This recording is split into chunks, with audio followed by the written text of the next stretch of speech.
Welcome. You clicked for a peaceful escape into ancient history, designed to help you drift effortlessly to sleep. For the next several hours, you'll be immersed in the foundational myths of Rome, narrated to bring you deep relaxation. Let's begin now with the very first words of Titus Livius. From the founding of the city of Rome, I propose to write. Imagine laying down as the world's most enduring empire begins its story, not with thunder, but with a whisper. What if the secrets to Rome's future dominance were woven into its earliest, most mythical beginnings, and what if those same tales could now guide you to profound rest? This isn't just history, it's a centuries-old lullaby, reimagined for modern tranquility. You might be surprised at how effectively the ancient world can quiet your modern mind.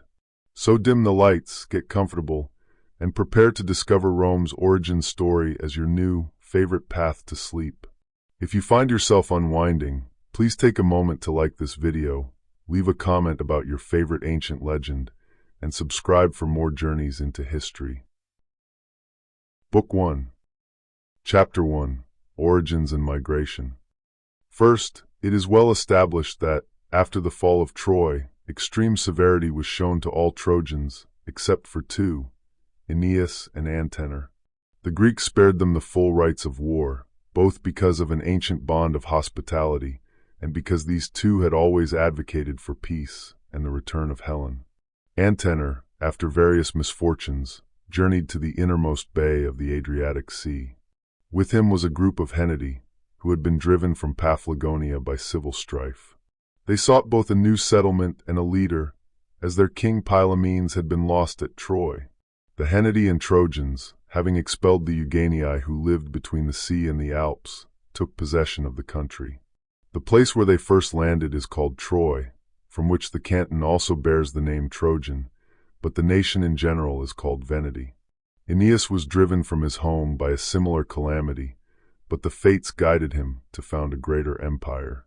He came first to Macedonia, then sailed to Sicily in search of a settlement. From Sicily he made for the Laurentine territory, a place also named Troy. When the Trojans disembarked there, they began plundering the lands. As people to whom, after their almost immeasurable wandering, nothing remained but their arms and ships.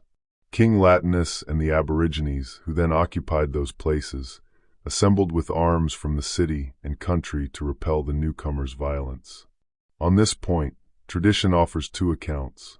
Some say that Latinus, after being overcome in battle, first made peace and then an alliance with Aeneas. Others claim that when the armies were drawn out in battle array, before the signals were sounded, Latinus advanced to the front of the troops and invited the leader of the adventurers to a conference. He then inquired who they were, where they had come from, by what misfortune they had left their home, and why they had landed on the Laurentine territory. After hearing that the hosts were Trojans, their chief Aeneas, the son of Anchises and Venus, and that, driven from their own country and homes destroyed by fire, they sought a settlement and a place to build a town, Latinus was struck with admiration. He admired the noble origin of the nation and the hero, and their spirit, equally prepared for peace or war. He then confirmed the assurance of future friendship by offering his right hand. Upon this, a compact was struck between the chiefs, and mutual greetings passed between the armies. Aeneas was hospitably entertained by Latinus. Latinus, in the presence of his household gods, added a family league to the public one by giving Aeneas his daughter in marriage. This event confirmed the Trojans in the hope of at last ending their wanderings with a fixed and permanent settlement. They built a town. Aeneas named it Lavinium, after his wife. In a short time, a son was born of the new marriage, whom his parents named Ascanius. The aborigines and Trojans were soon after attacked together in war. Turnus, king of the Rutulians, to whom Lavinia had been affianced before Aeneas's arrival, was enraged that a stranger had been preferred to him. He made war on Aeneas and Latinus together. Neither side emerged from that contest with cause for rejoicing. The Rutulians were vanquished, but the victorious aborigines and Trojans lost their leader, Latinus. Upon this, Turnus and the Rutulians, doubtful of their own strength, sought aid from the flourishing Etruscans and their king Mezentius. Mezentius, holding his court at Caera, an opulent town at that time, had been displeased from the outset by the founding of the new city. He now considered that the Trojan power was increasing far more than was consistent with the safety of neighboring states. Without reluctance, he joined forces in alliance with the Rutulians. Aeneas, to conciliate the minds of the aborigines and face the terror of such a serious war, called both nations Latins. This ensured they would all be not only under the same laws, but also the same name. After that, the aborigines did not yield to the Trojans in zeal and fidelity towards their king Aeneas.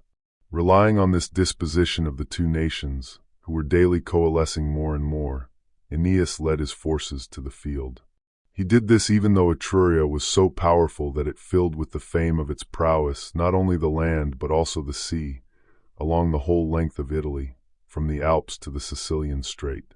He might have repelled the war by means of fortifications, yet he led out his forces. A battle ensued, successful for the Latins, and it was also the last of Aeneas's mortal acts. He was buried, by whatever name human and divine laws require him to be called, on the banks of the river Nemesis. They call him Jupiter Indiges. Ascanius, the son of Aeneas, was not yet old enough to take the government upon him. However, that government remained secure for him until he reached maturity. In the interim, the Latin state and the kingdom of his grandfather and father were secured for the boy under the regency of his mother, Lavinia. Such was her capability. I have some doubts, for who can state as certain a matter of such antiquity, whether this was the Ascanius, or one older than he, born of Creusa before the fall of Troy, and his father's companion in his flight. This older Ascanius is the one whom, being called Iulus, the Julian family claim as the author of their name.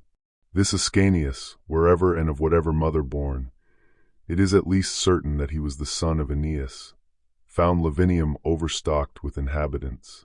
He left that flourishing and, for those times, wealthy city to his mother or stepmother, and built for himself a new one at the foot of Mount Alba. Extended on the ridge of a hill, it was called Longa Alba from its location. About 30 years intervened between the founding of Lavinium and the transplanting of this colony to Longa Alba. Yet its power had increased to such a degree, especially after the defeat of the Etruscans, that not even upon the death of Aeneas, nor later, during Lavinia's regency and the young prince's first acts of reign, did Mezentius, the Etruscans, or any other neighbor dare to take up arms against it.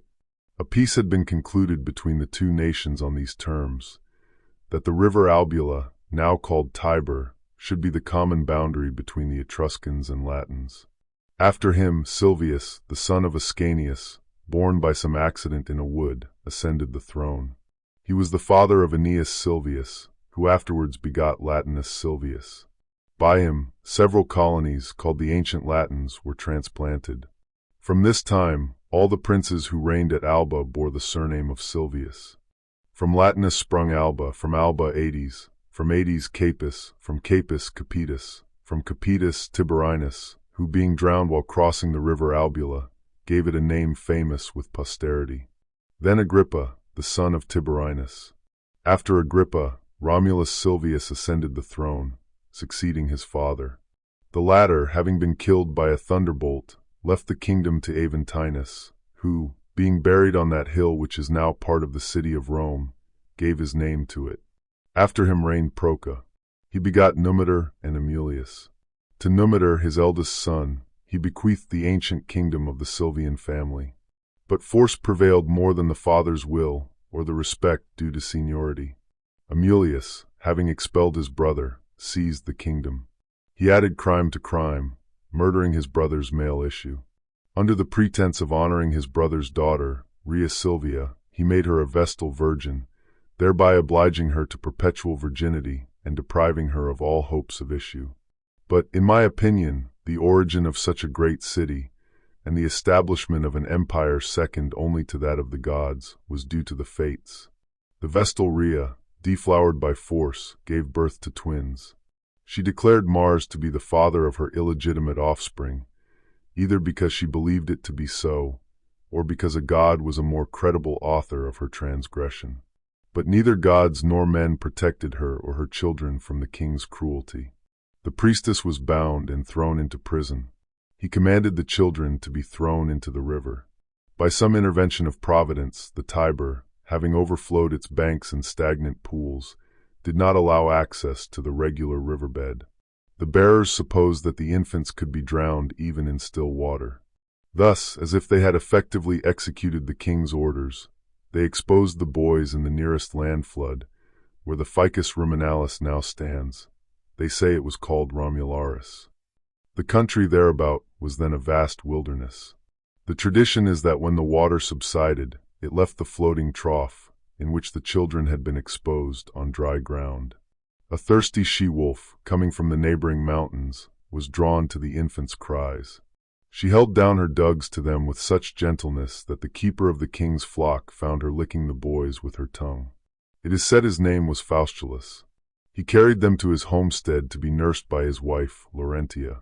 Some are of the opinion that she was called Lupa among the shepherds, from her being a common prostitute, and that this gave rise to the surprising story. The children, thus born and thus brought up, when they reached manhood, did not idle away their time tending folds or following flocks. Instead, they roamed and hunted in the forests.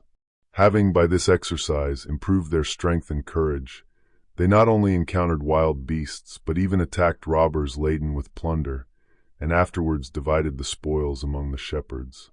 In the company of these, with their young associates daily increasing in number, they carried on their business and their sports. They say that the festival of the Lupercal, as now celebrated, was even at that time solemnized on the Palatine Hill. This hill, from Pallantium, a city of Arcadia, was first called Palladium, and afterwards Mount Palatine. There they say that Evander, who belonged to the tribe of Arcadians that for many years before had possessed that country, appointed the observance of a feast, introduced from Arcadia. Young men ran about naked in sport and wantonness, honoring Pan Lycaeus, whom the Romans afterwards called Inuus. The robbers, enraged at the loss of their booty, lay in wait for them while they were intent on this sport, as the festival was now well known. While Romulus vigorously defended himself, they took Remus prisoner. They delivered him, once captured, to King Amulius, accusing him with the utmost effrontery. They principally alleged it as a charge against them that they had made incursions upon Numitor's lands and plundered them in a hostile manner, having assembled a band of young men for the purpose. Upon this, Remus was delivered to Numitor to be punished. Now, from the very first, Faustulus had entertained hopes that the boys he was raising were of royal blood. He knew that the children had been exposed by the king's orders, and the time at which he had taken them up agreed exactly with that period. But he had been unwilling that the matter, not yet ripe for discovery, should be disclosed until either a fit opportunity or necessity should arise. Necessity came first. Accordingly, compelled by fear, he revealed the whole affair to Romulus. By accident, while Numitor had Remus in custody, and had heard that the brothers were twins, on comparing their age and observing their turn of mind entirely free from servility, the recollection of his grandchildren struck him. On making inquiries, he arrived at the same conclusion, so that he was well-nigh recognizing Remus. Thus, a plot was conceived against the king from all sides.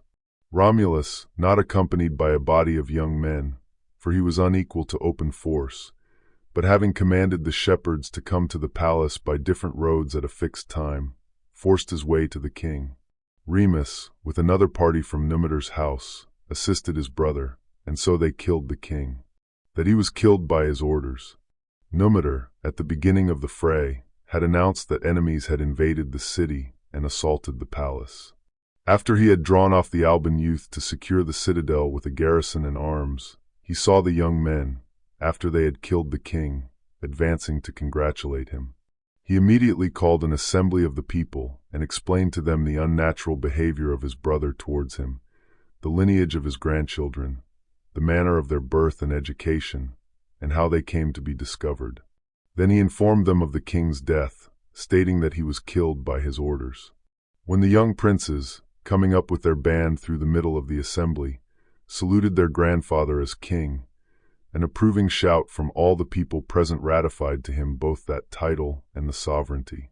Thus, with the government of Alba committed to Numitor, a desire seized Romulus and Remus to build a city on the spot where they had been exposed and brought up. There was an overflowing population of Albans and Latins.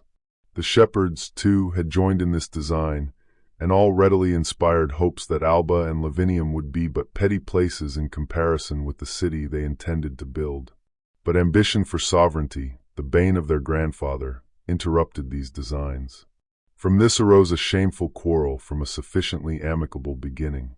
Since they were twins, and the respect due to seniority could not determine the point, they agreed to leave it to the tutelary gods of the place to choose, by augury, which should give a name to the new city, and which should govern it when built. Chapter 2. The Founding of Rome. Romulus chose the Palatine, and Remus the Aventine Hill, for their augural observations.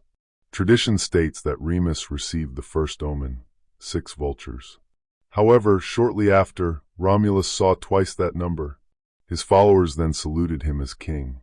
A dispute arose, with Remus claiming the kingdom based on the priority of his omen, and Romulus asserting his right due to the greater number of birds. Their argument escalated into violence, and Remus fell in the ensuing struggle. A more common account suggests that Remus, in mockery, leaped over Romulus' newly built wall. Enraged, Romulus slew him, reportedly declaring, "So shall it be for anyone who dares to leap over my fortifications." Thus, Romulus secured the kingship, and the city once built bore his name. His first act was to fortify the Palatine Hill, where he had been raised.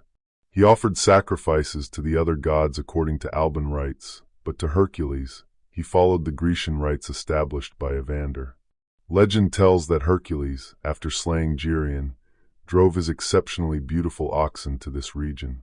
Having swum the Tiber and herded his cattle, he lay down on the grassy banks to rest.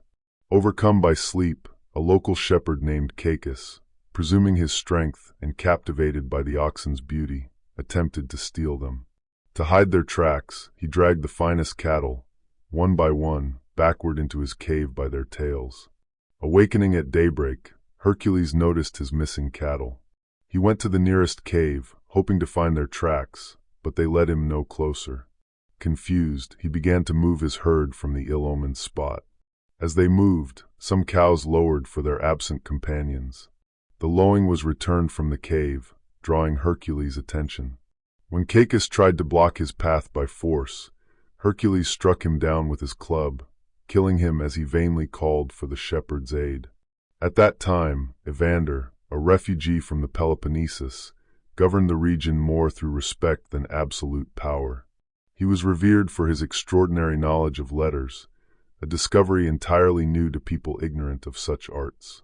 Even greater reverence was given to his mother, Carmenta, whom the local nations admired as a prophetess before the Sibyl arrived in Italy.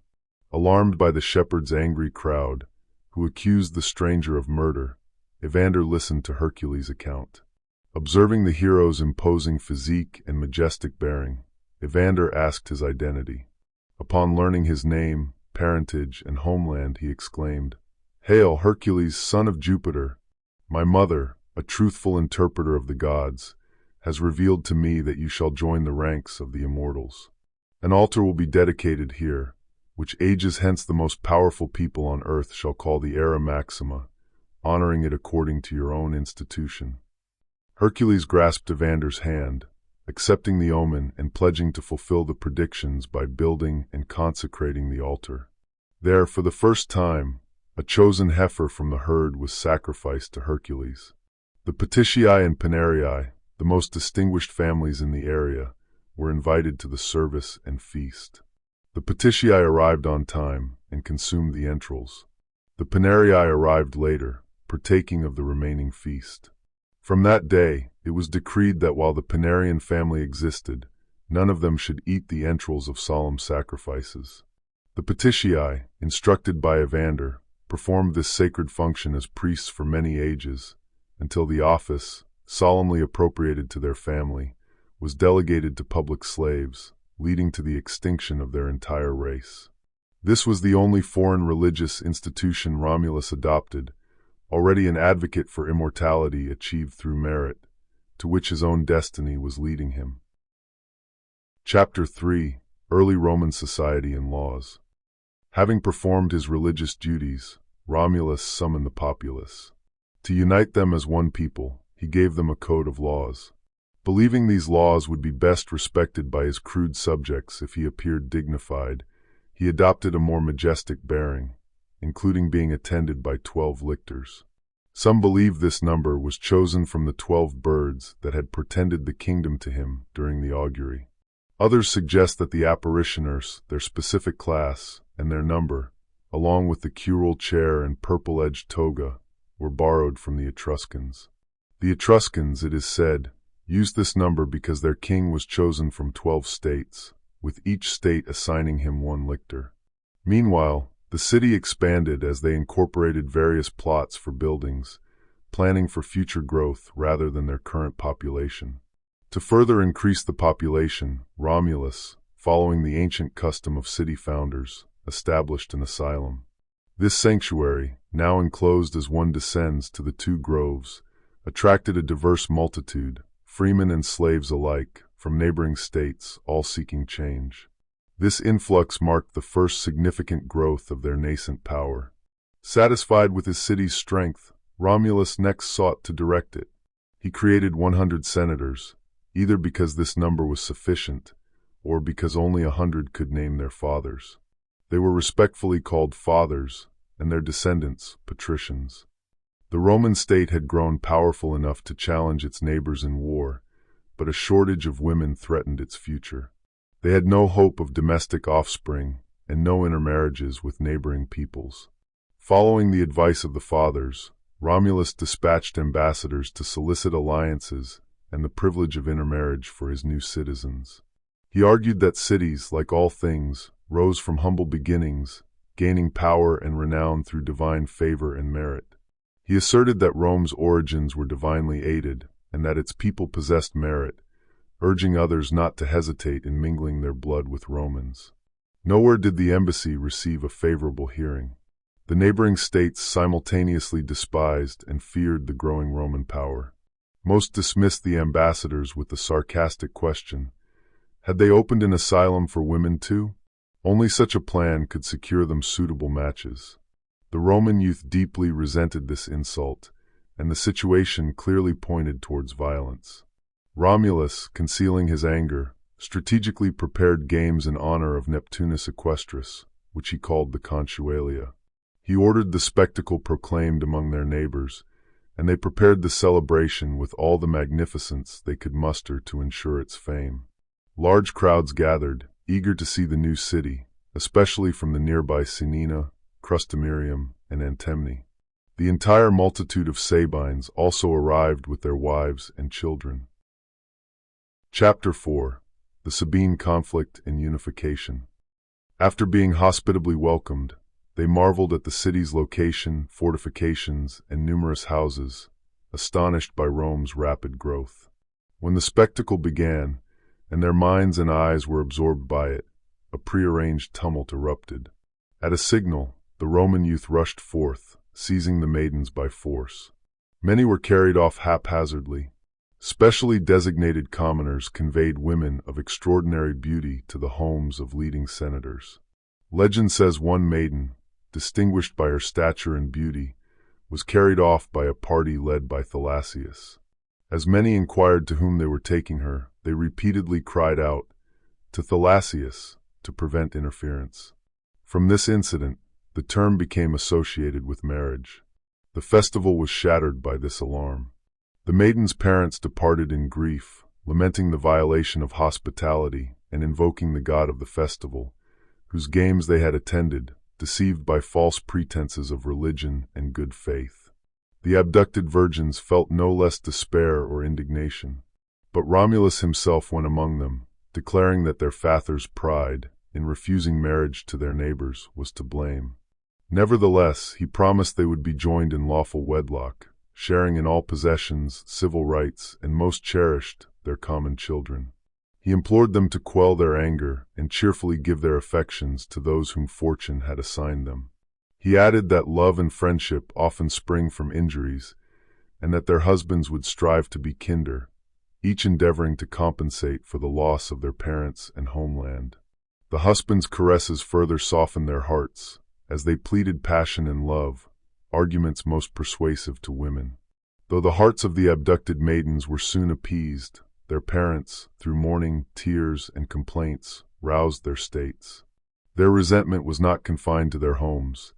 They flocked to Titus Tatius, king of the Sabines, who held the greatest influence in the region, sending embassies to him.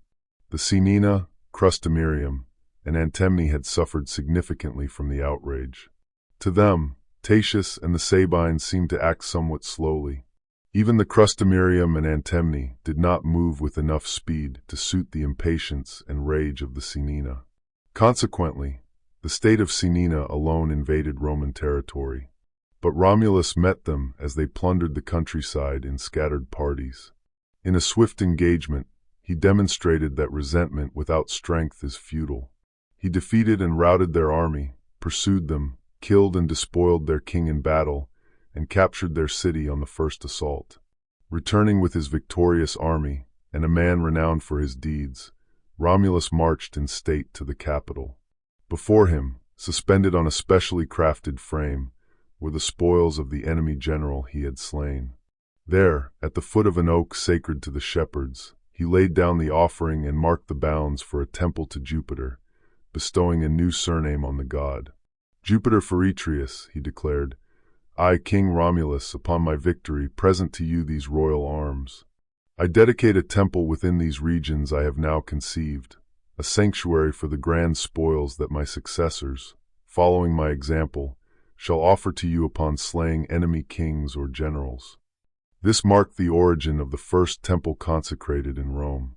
It pleased the gods that the founder's declaration should not be frustrated, ensuring his descendants would offer such spoils, and that the glory of this offering should not be diminished by too many participants.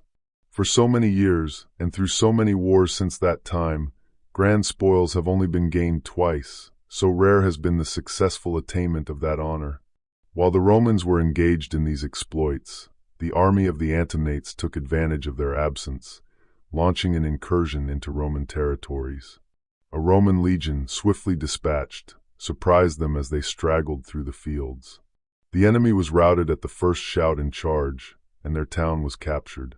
As Romulus returned, exulting in this double victory, his consort, Hersilia, moved by the pleas of the captured women, implored him to pardon their fathers and grant them citizenship, believing this would strengthen his power through reconciliation. Her request was readily granted. Next, Romulus marched against the Crustumeni, who were also initiating hostilities. However, disheartened by their neighbors' defeat, they offered little resistance. Colonies were sent to both towns, but more settlers volunteered for Crustumerium due to the fertility of its soil. Large numbers also migrated from these areas to Rome, primarily the parents and relatives of the abducted women. The last war, and by far the most formidable, broke out with the Sabines.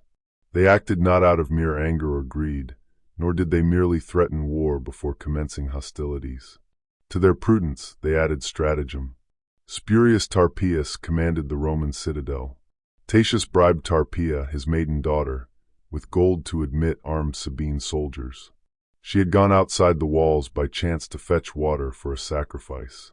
Once inside, the Sabines crushed her to death by piling their arms upon her. This was either to make it appear the citadel had been taken by storm, or to establish a precedent that no faith should ever be kept with a traitor. Another story claims the Sabines commonly wore heavy golden bracelets and large rings on their left arms. Tarpeia reportedly bargained for what they had on their left hands, and so their shields were thrown upon her instead of golden gifts. Some say she specifically demanded their shields as part of the pact to deliver what was on their left hands, and appearing treacherous, she was killed by the reward of her own choosing. The Sabines, however, held the citadel. The following day, the Roman army, drawn up for battle, filled the ground between the Palatine and Capitoline hills. The Sabines did not descend until the Romans, fired with resentment and a desire to retake the citadel, advanced to attack them. Two chiefs inspired the battle, Medius Curtius for the Sabines and Tullus Hostilius for the Romans. Hostus, fighting in the front ranks on unfavorable ground, courageously defended the Roman cause. When Hostus fell, the Roman line immediately gave way, retreating to the old gate of the Palladium. Romulus, swept away in the general rout, raised his arms to heaven, crying, "O Jupiter, by your bird's command, I laid the first foundation of this city on the Palatine hill." The Sabines now possessed the citadel, bought by treachery. From there they advance, sword in hand, having already crossed the middle of the valley. But you, father of gods and men, hold back the enemy from this point at least. Dispel the terror of the Romans and stop their shameful flight. Here I solemnly vow to build a temple to you as Jupiter's stator, a monument for posterity, that this city was saved by your immediate aid. Having offered this prayer, as if his pleas were heard, he cried out, "At this spot, Romans, Jupiter, supremely good and great, commands you to halt and renew the fight." The Romans stopped as if commanded by a divine voice. Romulus himself flew to the foremost ranks. Medius Curtius, at the head of his Sabine army, had charged down from the citadel, driving the Romans in disorder across the ground now occupied by the Forum. He was already near the Palatine gate, shouting, "We have defeated these treacherous strangers, these cowardly enemies. They now learn that it is one thing to ravish virgins, and quite another to fight with men." Romulus, with a band of courageous youths, attacked him as he boasted. Medius happened to be fighting on horseback, which made him easier to repulse. The Romans pursued him, and the rest of the Roman army, encouraged by their king's valor, routed the Sabines. Medius' horse, startled by the noise of the pursuers, plunged into a lake. This drew the attention of the Sabines, risking such an important person. However, with his own party beckoning and calling to him, Medius regained courage from his many friends' affection and escaped. The Romans and Sabines renewed the battle in the valley between the hills, but Roman prowess prevailed.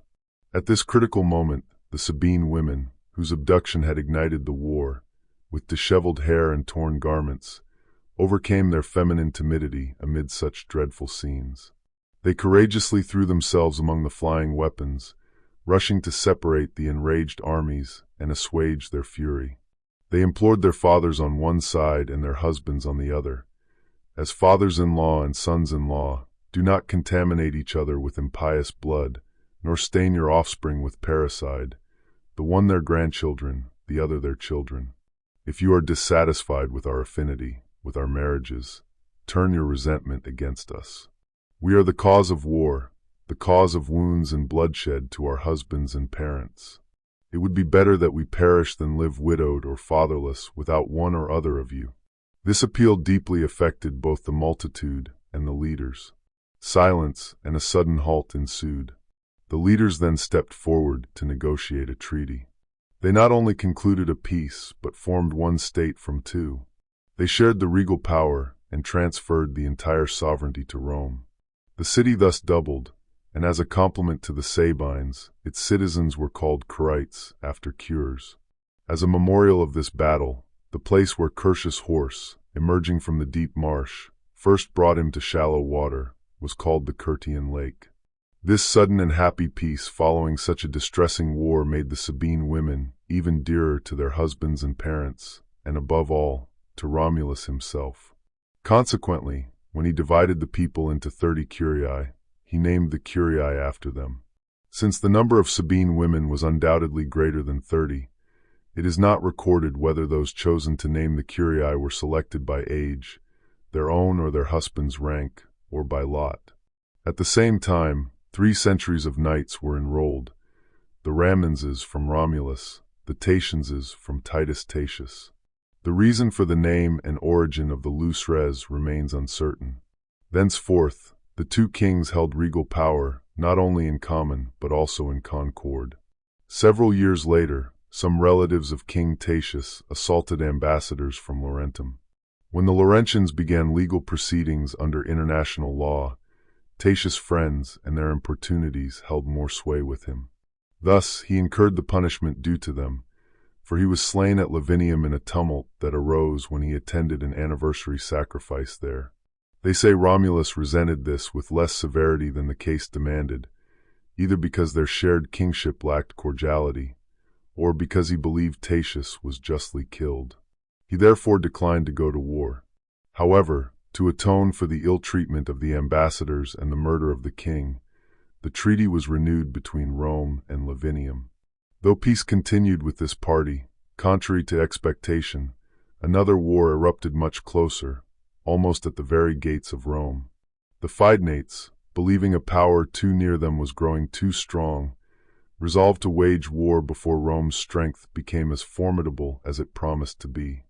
A body of armed young men was dispatched, laying waste to all the land between Rome and Fidene. Then, turning left, as the Tiber confined them on the right, they continued their depredations, greatly alarming the peasantry. The sudden alarm reaching the city from the countryside served as the first announcement of war. Romulus, roused by this urgent situation, for a war so near could not permit delay, led out his army. He pitched his camp a mile from Fidene. Leaving a small garrison there, he marched out with all his forces, commanding a party of his soldiers to lie in ambush in a place hidden by thick bushes. Then, advancing with the greater part of his infantry and all his cavalry, riding up to the very gates of the city in a disorderly and menacing manner, he drew out the enemy, precisely what he desired. The cavalry's feigned indecision, as if deliberating whether to fight or flee, made the infantry's retreat less surprising. When the infantry also retreated, the enemy suddenly rushed from the crowded gates, having made an impression on the Roman line. Eagerly pressing their pursuit, they were drawn into the place of ambuscade. At this point, the Romans suddenly rose from hiding, attacking the enemy's flank. The standards of those left behind on guard, advancing from the camp, further increased the panic. The Fidenates, dismayed by threats from so many directions, turned their backs almost before Romulus and his cavalry could wheel their horses around. Those who a short while before had pursued men pretending to flee now ran back to their town in much greater disorder, for their flight was now earnest.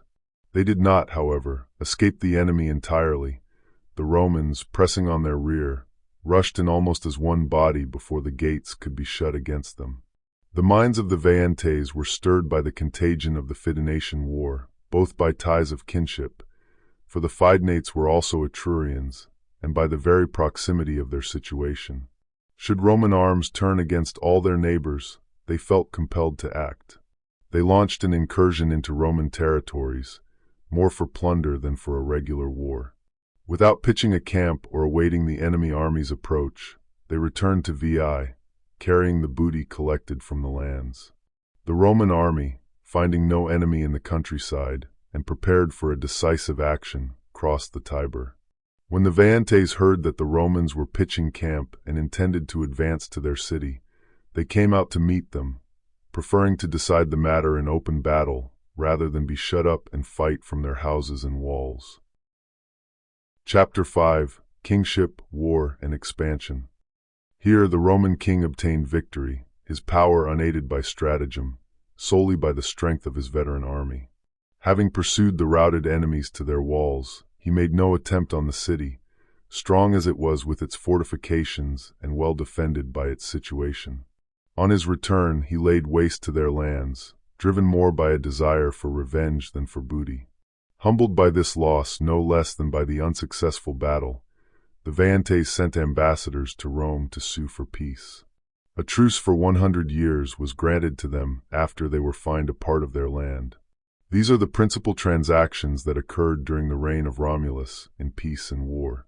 None of them seem inconsistent with the belief in his divine origin or his deification after death, neither his spirit in recovering his grandfather's kingdom, nor his project of building a city, nor his strengthening it through the arts of war and peace. For by the strength attained from that outset under him, Rome became so powerful that for 40 years afterward it enjoyed profound peace. Romulus, however, was dearer to the people than to the fathers, but above all others, he was most beloved by the soldiers. He kept 300 of them armed as a bodyguard, not only in war but in peace, whom he called sellers. After performing these immortal achievements, while he was holding an assembly of the people to review his army, in the plain near the lake of Capra, a sudden storm arose with great thunder and lightning. It enveloped the king in such dense mist that he vanished from the assembly's sight. Romulus was never seen on earth again. When the consternation finally subsided, and clear weather followed such a turbulent day, the Roman youth saw the royal seat empty. Though they readily believed the fathers who had stood nearest him that he was carried aloft by the storm, struck with the dread of orphanage, they preserved a sorrowful silence for a considerable time. Then, at the beginning, the entire multitude saluted Romulus as a god, son of a god, the king and parent of the Roman city. They implored his favor with prayers, asking him always to preserve his own offspring propitiously. It is believed that even then, some silently surmised the king had been torn to pieces by the hands of the fathers, for this rumor also spread, but it was not credited. Their admiration for the man and the consternation of the moment gave greater weight to the other report. By the contrivance of one individual, additional credit is said to have been given to the matter. For Proculus Julius, while the state was still troubled with regret for the king and felt incensed against the senators, a man of great importance in such matters came forward to the assembly. "Romans," he said, "Romulus, the father of this city, suddenly descending from heaven, appeared to me this day at daybreak. While I stood covered with awe and filled with religious dread, beseeching him to allow me to see him face to face, he said, 'Go tell the Romans that the gods so will that my Rome should become the capital of the world. Therefore, let them cultivate the art of war, and let them know and hand down to posterity that no human power shall be able to withstand the Roman arms.'" Having said this, he ascended to heaven. It is surprising what credit was given to the man upon this announcement, and how much the regret of the common people and army for the loss of Romulus was assuaged by the assurance of his immortality. Meanwhile, ambition and contention for the throne stirred the minds of the fathers. No single person was yet preeminent among these new people, so factions arose between different orders. The descendants of the Sabines wished a king to be elected from their own body. Since Tatius' death, there had been no Sabine king, and they feared losing their claim to the crown under the compact of equal participation. The old Romans, however, disdained the idea of a foreign prince. Amidst these differing views, all desired a king, not yet having tasted the sweets of liberty. Fear seized the senators that surrounding states, incensed against them, might attack the leaderless Roman state. They wished for a head, but no one could bring himself to yield to another. Thus, the 100 senators divided the government among themselves. 10 decuries were formed, and one person from each decury was chosen to lead. 10 governed, but only one at a time was attended by the insignia of authority and the lictors. Their power was limited to 5 days, rotating through all of them. This interval without a king lasted a year and was called an interregnum, a term still used today. However, the people began to murmur, feeling their servitude had multiplied, gaining 100 sovereigns instead of one. They seemed determined to accept no authority but that of a king, and one of their own choosing. When the fathers perceived these schemes, they decided to offer what they were sure to lose. They conciliated the people by yielding to them the supreme power, yet in a way that granted no greater privilege than they reserved for themselves. They decreed that when the people chose a king, the election would be valid if the Senate approved. The same forms are observed today in passing laws and electing magistrates, though their efficacy has been diminished. Now, the senators declare their approval before the people vote, while the election results are still uncertain. Then, the Interrex called an assembly of the people and addressed them. "Romans, choose yourselves a king. May it prove fortunate, happy, and auspicious for you. The fathers have determined this. Then, if you choose a prince worthy to succeed Romulus, the fathers will confirm your choice." This concession so pleased the people that, not to be outdone in generosity, they merely voted, asking the Senate to determine who should be king of Rome. Chapter 6. Numa Pompilius and Religious Reforms. At that time, the justice and piety of Numa Pompilius were renowned. He dwelt at Cures, a Sabine city, and was as learned in human and divine laws as any man of that age. It is falsely claimed that Pythagoras of Samos was his instructor in philosophy, as there appears no other person to refer to. Yet, it is certain that Pythagoras, during the reign of Servius Tullius, more than 100 years later, held assemblies of young men who eagerly embraced his doctrine in the distant parts of Italy, around Metapontum, Heraclea, and Croton. Even if he had flourished at the same time, how could his fame have reached the Sabines to inspire a desire for learning, or by what linguistic means could such a connection have been made? Furthermore, how could a single man have safely passed through so many nations differing in language and customs? It is presumed, therefore, that Numa's mind was naturally virtuous, and he was versed not so much in foreign sciences as in the severe and rigid discipline of the ancient Sabines, a class known for its strictness. Upon hearing Numa's name, the Roman fathers, though they perceived that power would incline to the Sabines if a king were chosen from them, none dared to prefer himself, any of his party, or any Roman citizen or father to Numa. They unanimously resolved that the kingdom should be conferred upon Numa Pompilius. When summoned, Numa, like Romulus before the city's founding, commanded that the gods be consulted concerning himself. He was then escorted into the citadel by an augur, an office made public and perpetual as an honor. He sat on a stone facing south. The augur sat on his left, head covered, holding a not-free crooked wand, called a lituus, in his right hand. After surveying the city and country, and offering a prayer to the gods, he marked out regions from east to west. The parts towards the south he called right, those towards the north left. In front, he mentally set a sign as far as his eye could reach. Then, shifting the lituus to his left hand and placing his right hand on Numa's head, he prayed, "O Father Jupiter, if it is your will that this Numa Pompilius, whose head I hold, should be king of Rome, I beseech you to give sure and evident signs of it within those bounds which I have marked." He then stated the specific omens he wished to be sent. Upon their appearance, Numa was declared king and descended from the stand. Having thus obtained the kingdom, Numa set about establishing anew, on principles of laws and morals, the city recently founded by violence and arms. He observed that the minds of the people, made ferocious by military life, could not be reconciled to these principles during continuous wars. Believing a fierce people should be softened by the disuse of arms, he erected a temple of Janus at the foot of the Argiletum as an indicator of peace and war. When open, it would signify the state was engaged in war; when shut, that all neighboring nations were at peace with it. Only twice since Numa's reign has this temple been shut. Once when Titus Manlius was consul, at the end of the First Punic War, and a second time, which the gods granted our age to witness, by Emperor Augustus Caesar after the Battle of Actium, establishing peace by sea and land. With the temple shut and the friendship of neighboring states secured by alliances and treaties, all anxiety regarding foreign dangers was removed. To prevent minds, previously checked by fear of enemies and military discipline, from becoming licentious through tranquility, Numa believed that, first of all, an awe of the gods should be instilled. This was a principle of the greatest efficacy with a multitude as ignorant and uncivilized as in those times. Since it could not deeply impress their minds without some miraculous fiction, he pretended to hold nightly interviews with the goddess Egeria. By her direction, he claimed to institute sacred rites most acceptable to the gods and appointed proper priests for each deity. First, he divided the year into 12 months, according to the moon's course.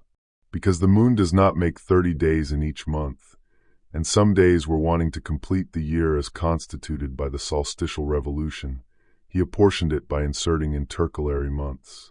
Thus, every 24th year, with the lengths of all intermediate years completed, the days would correspond to the same place of the sun from which they had started. He also distinguished days as profane and sacred, because for some, it was expedient that no business should be transacted with the people. Next, he turned his attention to the appointment of priests, though he performed many sacred rites himself, especially those now belonging to the Flamen of Jupiter. But, imagining that in a warlike nation there would be more kings resembling Romulus than Numa, and that they would go to war in person, He appointed a resident priest as flamen to Jupiter, so that the sacred functions of the royal office might not be neglected. He distinguished him by a fine robe and a royal curule chair. To him, he added 2 other flamens, one for Mars, another for Quirinus. He also selected virgins for Vesta, a priesthood derived from Alba and not foreign to the founder's family. To ensure their constant attendance in the temple, he appointed them salaries from the public treasury, and by enjoining virginity and other religious observances, he made them sacred and venerable. He selected 12 salii for Mars Gradivus, distinguishing them with an embroidered tunic and a brazen breastplate over it. He commanded them to carry the celestial shields, called ancilia, and to go through the city singing songs, with leaping and solemn dancing. Then he chose Numa Pompilius, son of Marcus, from among the fathers as pontiff, and entrusted to him an entire system of religious rites, written and sealed. This system detailed with what victims, on what days, and in what temples sacred rites were to be performed, and from what funds the expenses were to be drawn. He placed all religious institutions, public and private, under the pontiff's cognizance to ensure a place where people could consult, preventing confusion in divine worship from neglecting national ceremonies or introducing foreign ones. He ordained that the same pontiff should instruct the people not only in celestial ceremonies, but also in funeral solemnities and appeasing the spirits of the dead, and what prodigies sent by lightning or other phenomena were to be heeded and expiated.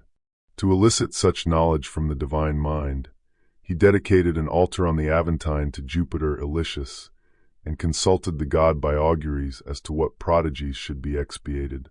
The entire multitude, having been diverted from violence and arms to considering and adjusting these matters, found their minds engaged in purposeful action. The constant watchfulness of the gods now impressed upon them, as the deity of heaven seemed to interest itself in human concerns, filled the breasts of all with such piety that faith and religious obligations govern the state, no less than fear of the laws and punishment. As the people molded themselves after the king's morals, serving as their best example, neighboring states, who had previously considered Rome a mere camp disrupting general peace, developed such respect for them that they deemed it impious to molest a state wholly occupied in the worship of the gods. There was a grove, whose center was irrigated by a spring of running water, issuing from a dark grotto. Numa often went there alone, under the pretense of conferring with the goddess, and dedicated the place to the Muses because their meetings with his wife Egeria were held there.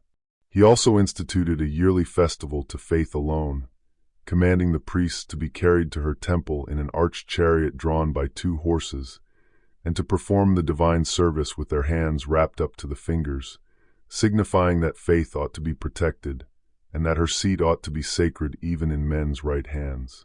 He instituted many other sacred rites and dedicated places for performing them, which the priests call argii. But the greatest of all his works was his maintenance of peace throughout his reign, no less than his royal prerogative. Thus, 2 kings in succession by different methods, one by war, the other by peace, aggrandized the state. Romulus reigned 37 years, Numa 43. The state was both strong and well-versed in the arts of war and peace. Chapter 7. Later Kings and Urban Growth. Upon Numa's death, the administration returned to an interregnum. Afterward, the people appointed Tullus Hostilius as king, the grandson of that Hostilius who had made the noble stand against the Sabines at the foot of the citadel. The fathers confirmed the choice. Tullus was not only unlike the preceding king, but even more warlike than Romulus. His youth, strength, and his grandfather's renown fueled his ambition. Believing the state was becoming languid through quiet, he sought pretexts everywhere for stirring up war.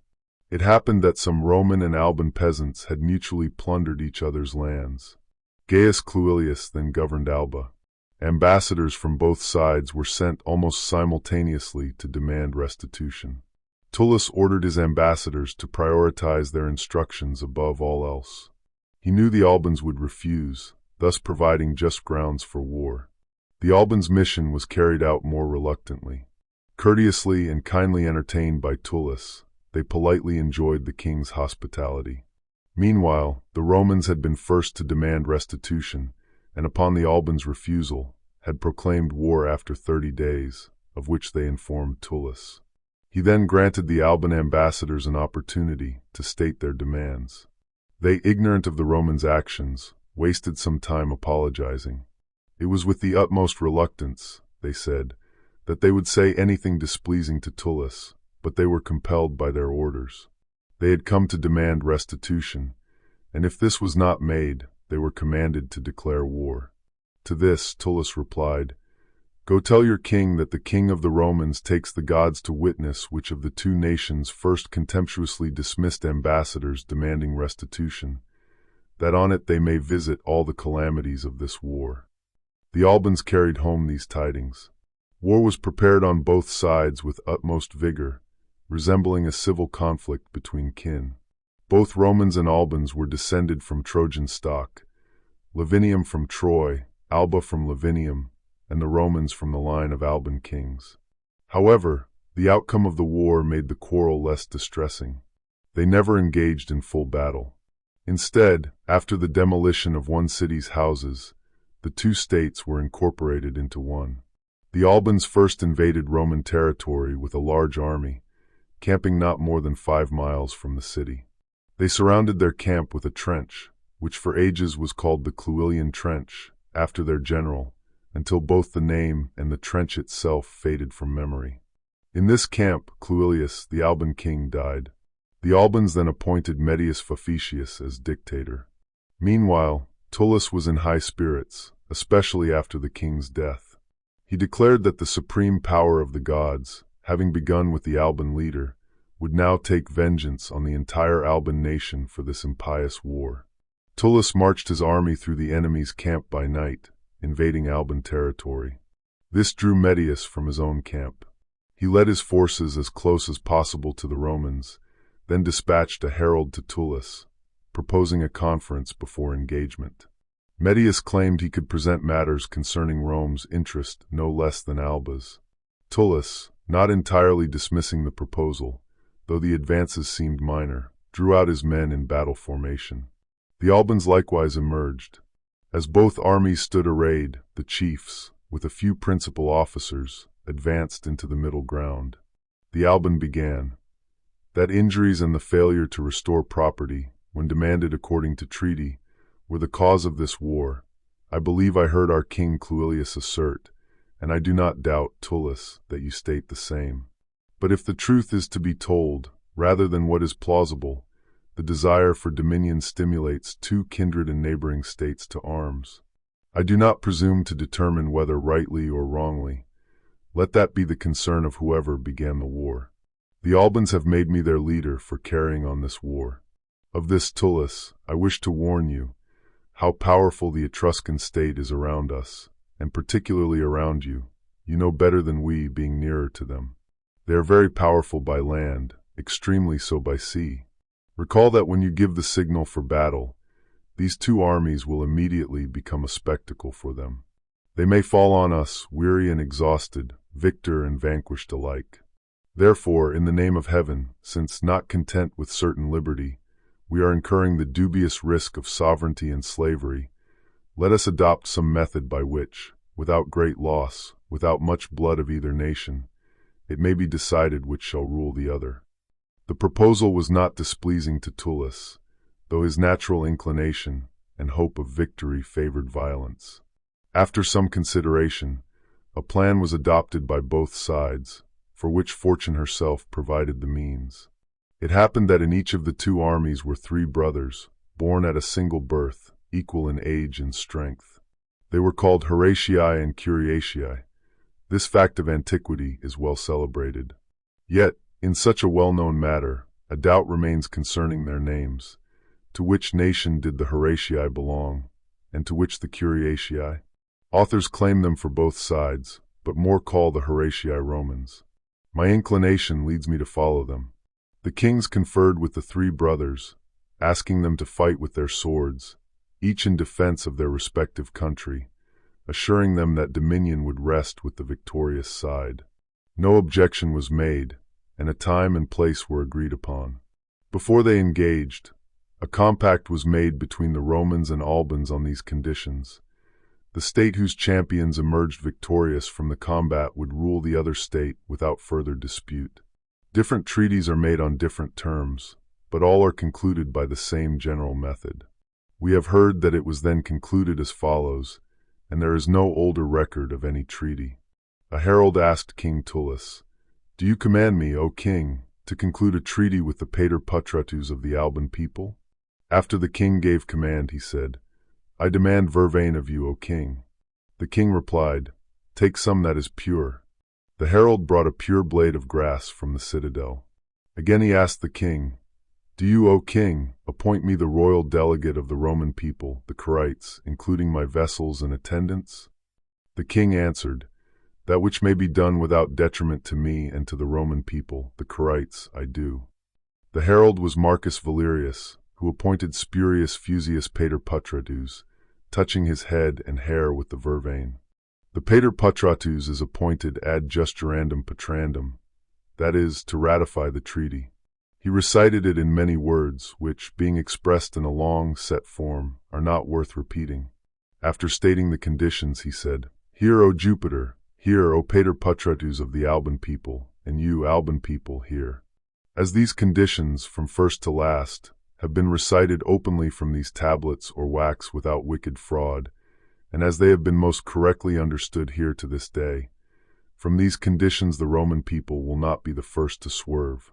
If they first swerve by public concert, by wicked fraud, on that day do you, O Jupiter, so strike the Roman people as I shall here this day strike this swine, and do you strike them so much the more, as you are more able and more powerful. When he said this, he struck the swine with a flint stone. The Albans likewise went through their own form, an oath by their own dictator and priests.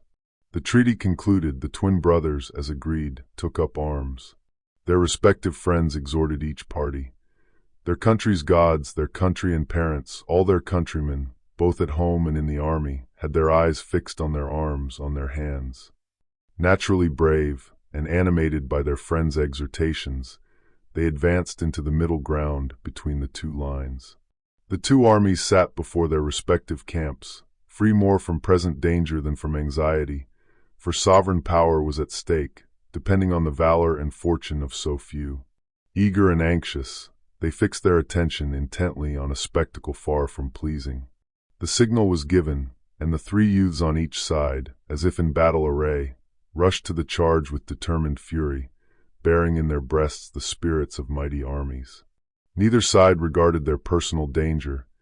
Public dominion or slavery was foremost in their minds, and the fortune of their country, which was destined to be as they now established it. As soon as their arms clashed on the first encounter, and their burnished swords glittered, great horror struck the spectators.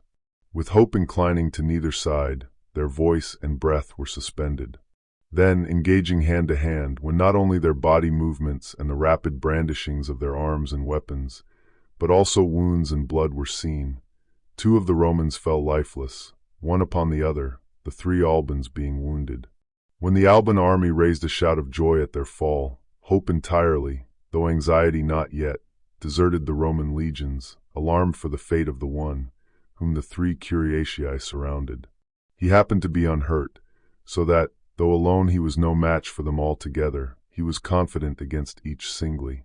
To separate their attack, he took flight, presuming they would pursue him with a swiftness limited by the wounded state of each. He had now fled a considerable distance from the place where they had fought when, looking behind, he perceived them pursuing him at great intervals from each other, and that one of them was not far from him. On him he turned with great fury. While the Alban army shouted to the Curiatii to succor their brother, Horatius, victorious in slaying his antagonist, now proceeded to a second attack.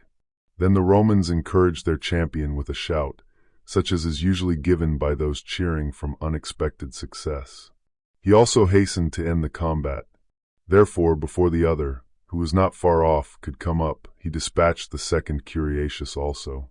Now, with the combat brought to an equality of numbers, one on each side, they were unequal neither in hope nor in strength. The Roman's body, untouched by a weapon, and a double victory made him courageous for a third contest. The other, dragging his body exhausted from the wound, from running, and dispirited by the slaughter of his brethren before his eyes, presented himself to his victorious antagonist. Nor was that a fight. The Roman, exulting, said, "Two I have offered to the shades of my brothers. The third I will offer to the cause of this war, that the Roman may rule over the Alban." He thrust his sword into his throat, as the Alban faintly sustained the weight of his armor, and stripped him as he lay prostrate. The Romans received Horatius with triumph and congratulation, with all the greater joy as success had followed so closely on fear. They then turned to the burial of their friends with very different dispositions, for one side was elated with the acquisition of empire, the other subjected to foreign jurisdiction. Their sepulchres are still extant in the place where each fell, the two Roman ones in one place nearer to Alba, the three Alban ones towards Rome, but distant in situation from each other, just as they fought. Before they parted from there, Medius, in conformity with the concluded treaty, asked what orders Tullus had to give. Tullus ordered him to keep the youth in arms, planning to employ them if a war should break out with the Veientes. After this, both armies returned home. Horatius marched foremost, carrying before him the spoils of the three brothers. His sister, a maiden who had been betrothed to one of the Curiatii, met him before the Capena gate. Recognizing her lover's military robe, which she herself had woven, on her brother's shoulders, she tore her hair and with bitter wails called by name on her deceased lover. The sister's lamentations amidst his own victory, and such great public rejoicings raised the indignation of the excited youth. Drawing his sword, he ran the damsel through the body, chiding her with these words, "Go hence, with your unseasonable love to your spouse, forgetful of your dead brothers, and of him who survives, forgetful of your native country. So perish every Roman woman who shall mourn an enemy." This action seemed shocking to the fathers and to the people, but his recent services outweighed its guilt. Nevertheless, he was brought before the king for judgment. The king, not wishing to be the author of such a melancholy decision, so disagreeable to the people, or of the punishment consequent on that decision, summoned an assembly of the people.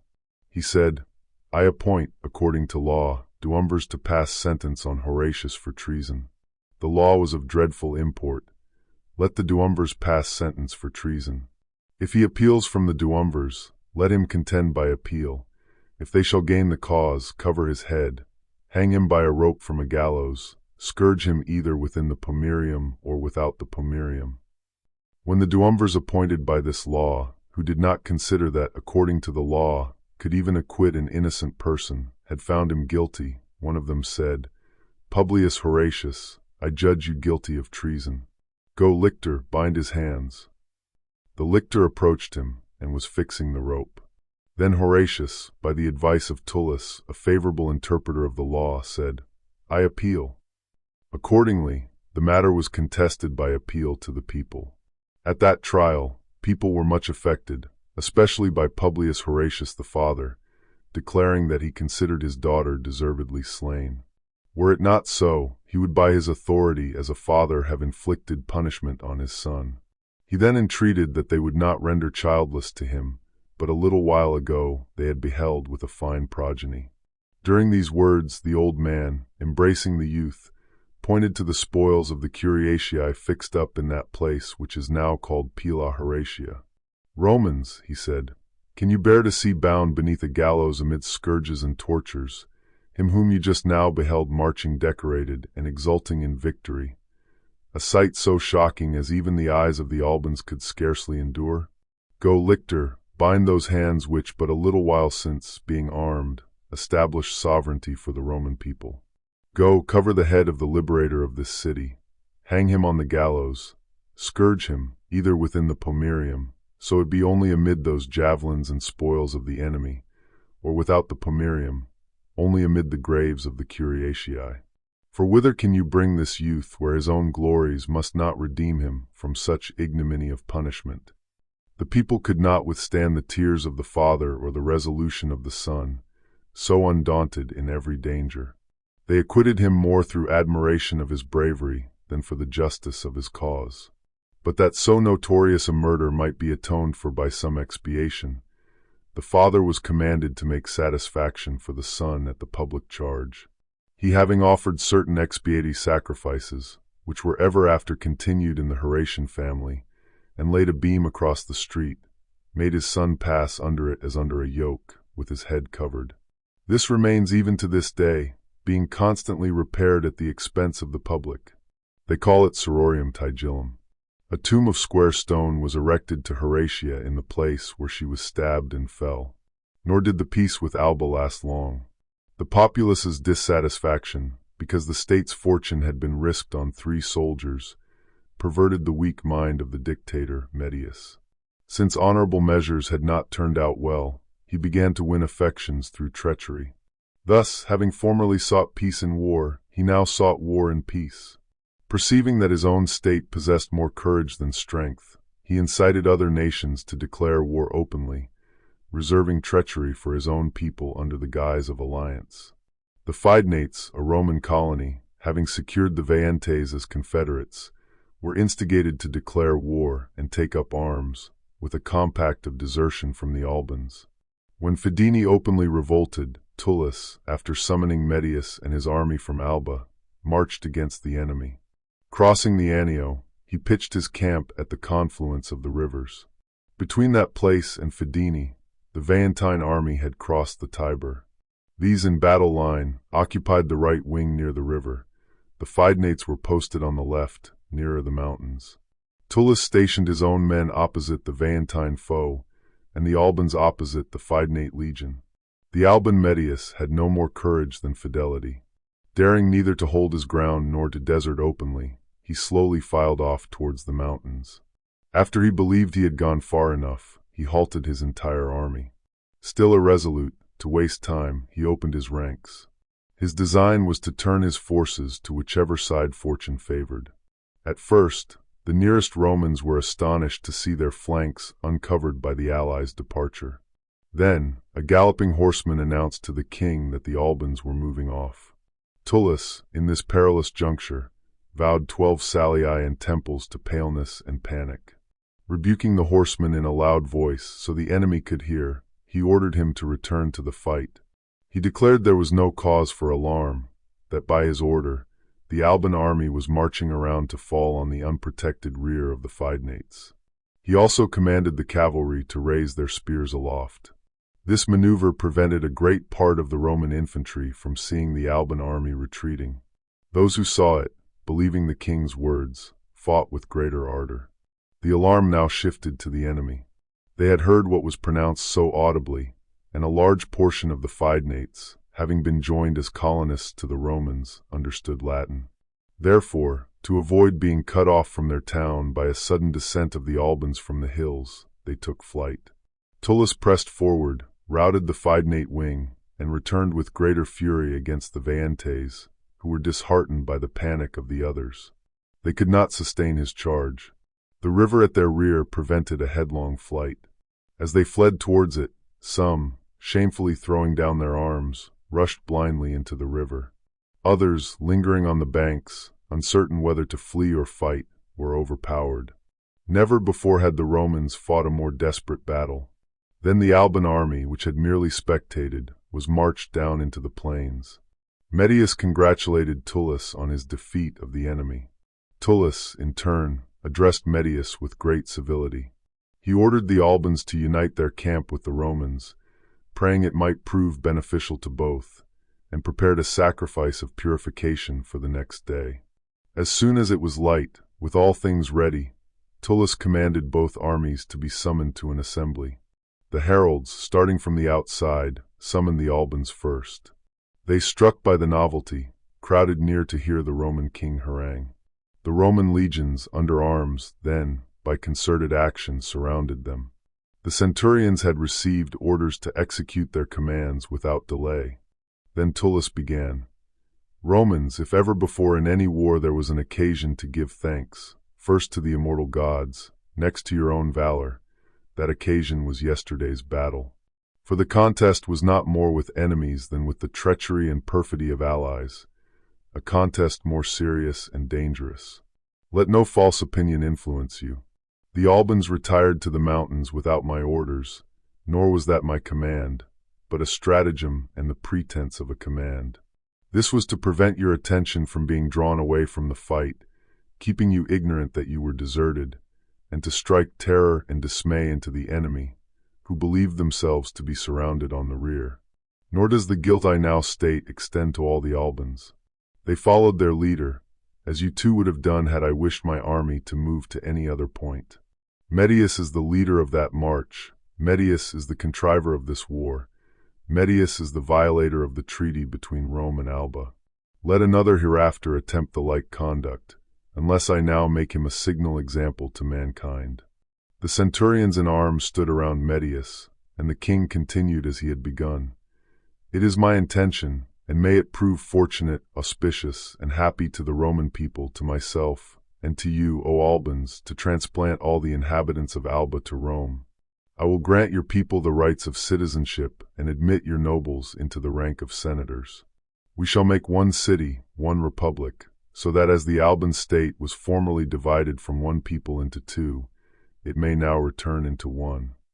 Hearing this, the Alban youth, unarmed and surrounded by armed men, though divided in their sentiments, remained silent, restrained by common apprehension.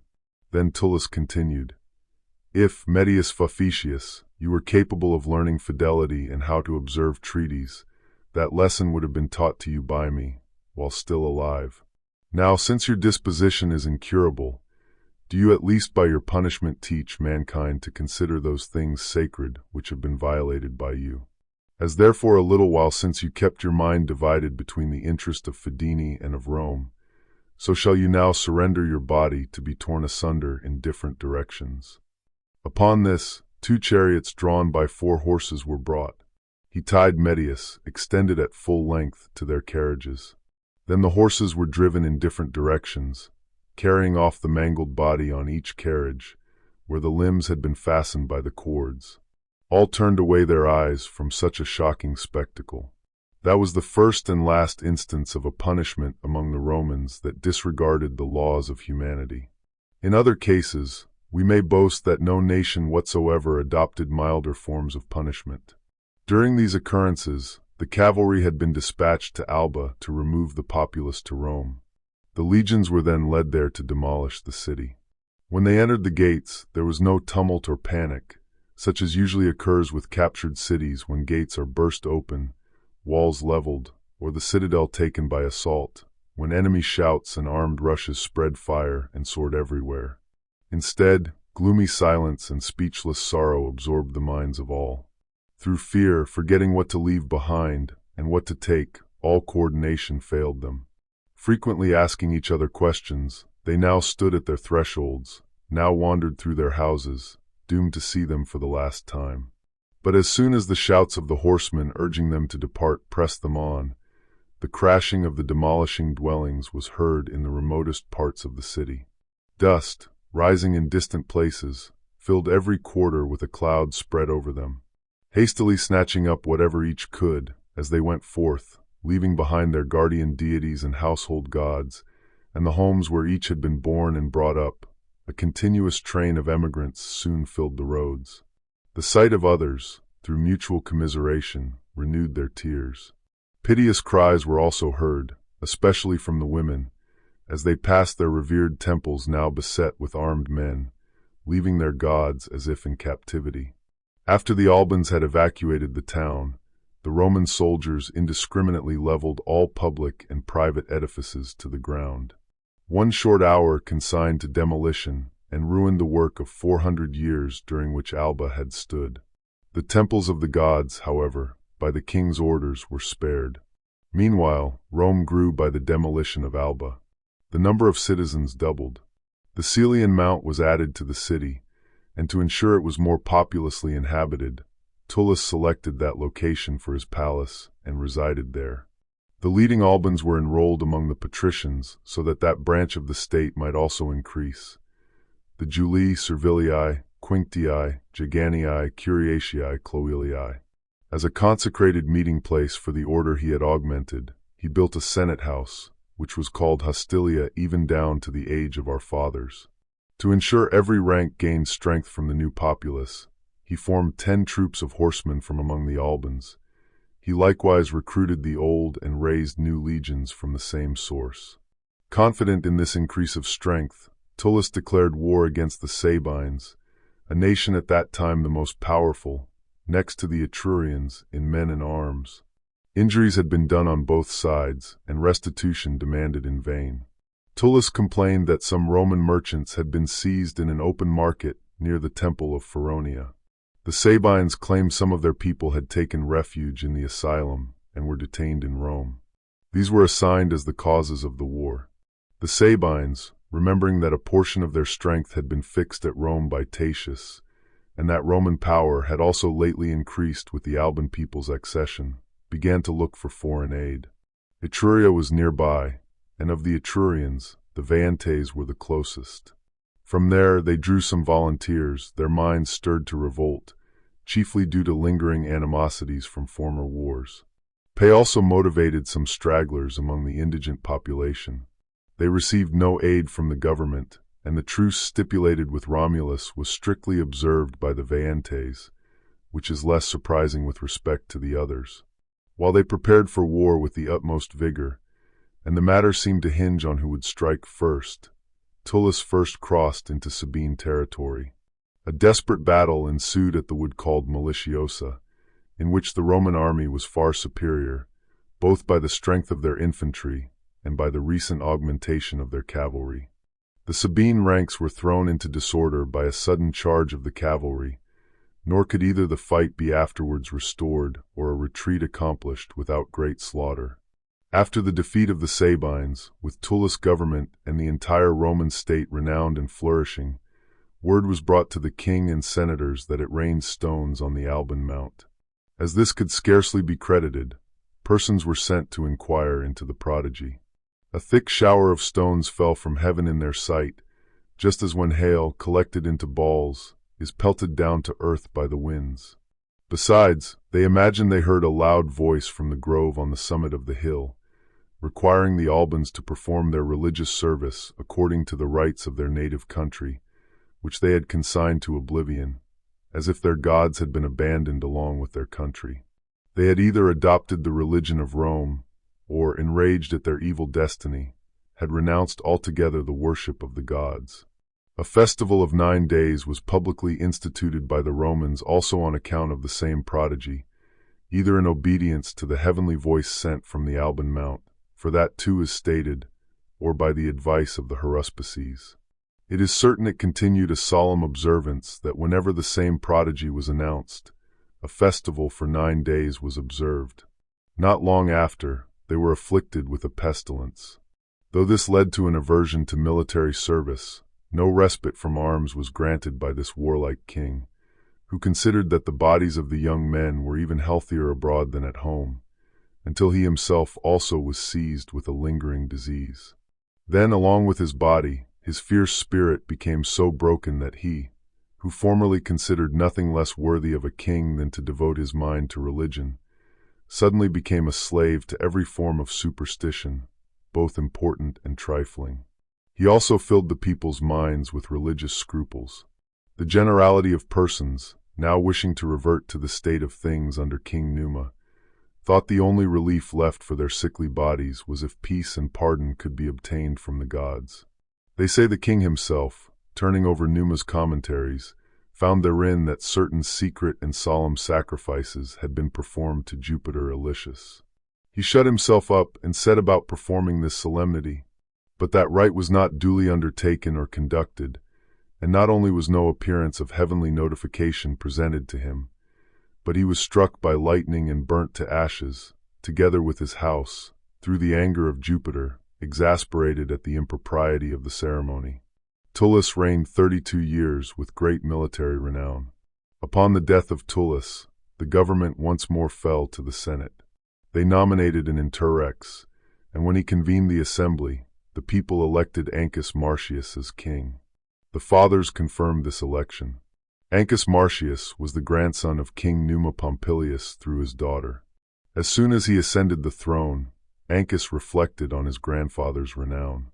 He considered that the previous reign, though glorious in many ways, had neglected religious rites, which were either entirely ignored or improperly performed. Believing it vital to observe public religious ceremonies as Numa had instituted them, Ancus ordered the pontiff to transcribe them all from the king's commentaries onto white tablets and display them publicly. Consequently, both his own peace-loving subjects and neighboring nations hoped that the new king would follow his grandfather's conduct and institutions. The Latins, with whom a treaty had been made during Tullus' reign, grew bolder. After raiding Roman lands, they returned a contemptuous reply to Roman demands for restitution, assuming the Roman king would spend his reign in idleness among chapels and altars. Ancus's character was a blend of Numa and Romulus. He recognized that while peace was essential during his grandfather's reign, considering the people were new and uncivilized, he could not maintain the tranquility he inherited without suffering injury. His patience had been tested and was now despised. The times, he believed, called more for a king like Tullus than a Numa. However, just as Numa had instituted religious rites for peace, Ancus sought to establish ceremonies for war, ensuring that wars were not only waged but also formally declared. He borrowed a form from the ancient equicoly, which heralds still preserve for demanding restitution. When an ambassador reaches the borders of the people from whom satisfaction is demanded, his head covered with a woolen fillet, he declares, "Hear, O Jupiter, hear, ye confines, naming the nation, let justice hear. I am a public messenger of the Roman people. I come justly and religiously deputed, and let my words gain credit." He then presents his demands. Afterwards, he makes a solemn appeal to Jupiter. "If I unjustly or impiously demand these persons and goods to be given up to me, the messenger of the Roman people, then never permit me to enjoy my native country." He repeats these words when crossing the frontiers, to the first person he meets, upon entering the gate, and upon entering the forum, with minor changes to the declaration and oath. If the demanded individuals are not surrendered after 33 days, the period prescribed by custom, he declares war thus: "Hear, Jupiter, and you, Juno, Romulus, and all ye celestial, terrestrial, and infernal gods, give ear. I call you to witness that this nation, naming it, is unjust and does not act with equity. But we will consult the fathers in our own country concerning these matters, and by what means we may obtain our right." After this, the messenger returns to Rome to consult. The king would then immediately consult the fathers, almost in these words: "Concerning such matters, differences, and quarrels, as the pater patrades of the Roman people, the Curiatii, has discussed with the pater patrades of the ancient Latins, and with the ancient Latin people, matters which ought to be given up, performed, or discharged, but which they have neither given up, performed, nor discharged, declare." He would say to the first asked for their opinion, "What do you think?" The reply would be, "I think that they should be demanded by a just and regularly declared war. Therefore, I consent and vote for it." Then others were asked in order. When the majority of those present agreed, war was resolved. It was customary for the officialis to carry a javelin, tipped with steel or hardened by fire and dipped in blood, to the enemy's borders. In the presence of at least 3 adults, he would say, "Inasmuch as the states of the ancient Latins and the ancient Latin people have offended against the Roman people, the Curiatii, inasmuch as the Roman people, the Curiatii, have ordered that there should be war with the ancient Latins, and the Senate of the Roman people, the Curiatii, have given their opinion, consented, and voted that war should be made with the ancient Latins. On this account, I and the Roman people declare and make war on the states of the ancient Latins and on the ancient Latin people." After saying this, he would throw the spear into their territory. This was the manner in which restitution was then demanded from the Latins, and war proclaimed, a custom adopted by posterity. Ancus entrusted the care of sacred duties to the flamens and other priests. He then set out with a newly levied army and took Politorium, a Latin city, by storm. Following the example of earlier kings, who expanded the Roman state by incorporating enemies into their citizenry, he resettled all the people in Rome. Since the Sabines occupied the capital and citadel, and the Albans the Coelian mount around the Palladium, the old Roman dwelling, the Aventine was assigned to these new citizens. Not long after, upon the capture of Telene and Ficana, more citizens were added to the same quarter. Politorium was later retaken by force of arms because the ancient Latins had reoccupied it after it was vacated. This prompted the Romans to demolish the city, ensuring it would never again serve as an enemy stronghold. Finally, the entire war with the Latins centered on Medulla, where battles were fought with shifting fortunes. Sometimes one side, sometimes the other, gained victory. The town was well fortified and garrisoned, and the Latins, encamped in the open, had engaged the Romans in close combat many times. At last, Ancus, deploying all his forces, achieved a complete victory in a pitched battle. He returned to Rome with considerable spoils. Many thousands of Latins were also admitted into the city, to whom a settlement was assigned near the Temple of Murcia, linking the Aventine to the Palladium. The Janiculum was also added, not for lack of space, but to prevent it from ever becoming an enemy encampment. It was decided to connect it to the city not only by a wall but also, for ease of passage, by a wooden bridge, the first ever built across the Tiber. The Fossa Quiritium, a significant defense against easy access to the city from low-lying areas, was also King Ancus's work. With such great additions augmenting the state, and seeing that amid this multitude, the distinction between right and wrong was blurred, and clandestine crimes were committed, a prison was built in the heart of the city, overlooking the Forum, to curb the growing lawlessness. Under this king, not only the city but also the territory and boundaries expanded. The Mesian forest was taken from the Veientes, extending Roman dominion to the sea. The city of Ostia was built at the mouth of the Tiber, surrounded by salt pits. In recognition of distinguished military successes, the temple of Jupiter Feretrius was enlarged. During Ancus's reign, Lucumo, a wealthy and ambitious man, came to settle in Rome. He was primarily driven by the desire and hope of achieving great preference, which he could not attain in Tarquinii, as he was of foreign descent there. He was the son of Demaratus, a Corinthian who, fleeing his country due to sedition, had settled in Tarquinii. There, he married and had 2 sons, Lucumo and Aruns. Lucumo survived his father and inherited all his property. Aruns died before his father, leaving his wife pregnant. The father did not long outlive his son, and not knowing his daughter-in-law was pregnant, died without mentioning his grandchild in his will. The boy born after his grandfather's death, without any share in his fortune, was named Egerius due to his poverty. While his wealth already filled Lucumo, the heir to all his father's possessions, with elevated notions, Tanaquil, whom he married, further amplified these aspirations. She was from a very distinguished family, and would not easily accept a lower status in marriage than she had been born into. As the Etruscans despised Lucumo for being the son of a foreign exile, Tanaquil could not bear the affront. Disregarding her innate love for her native country, she resolved to leave Tarquinii, provided she could see her husband rise to honors. Rome seemed particularly suited for her purpose.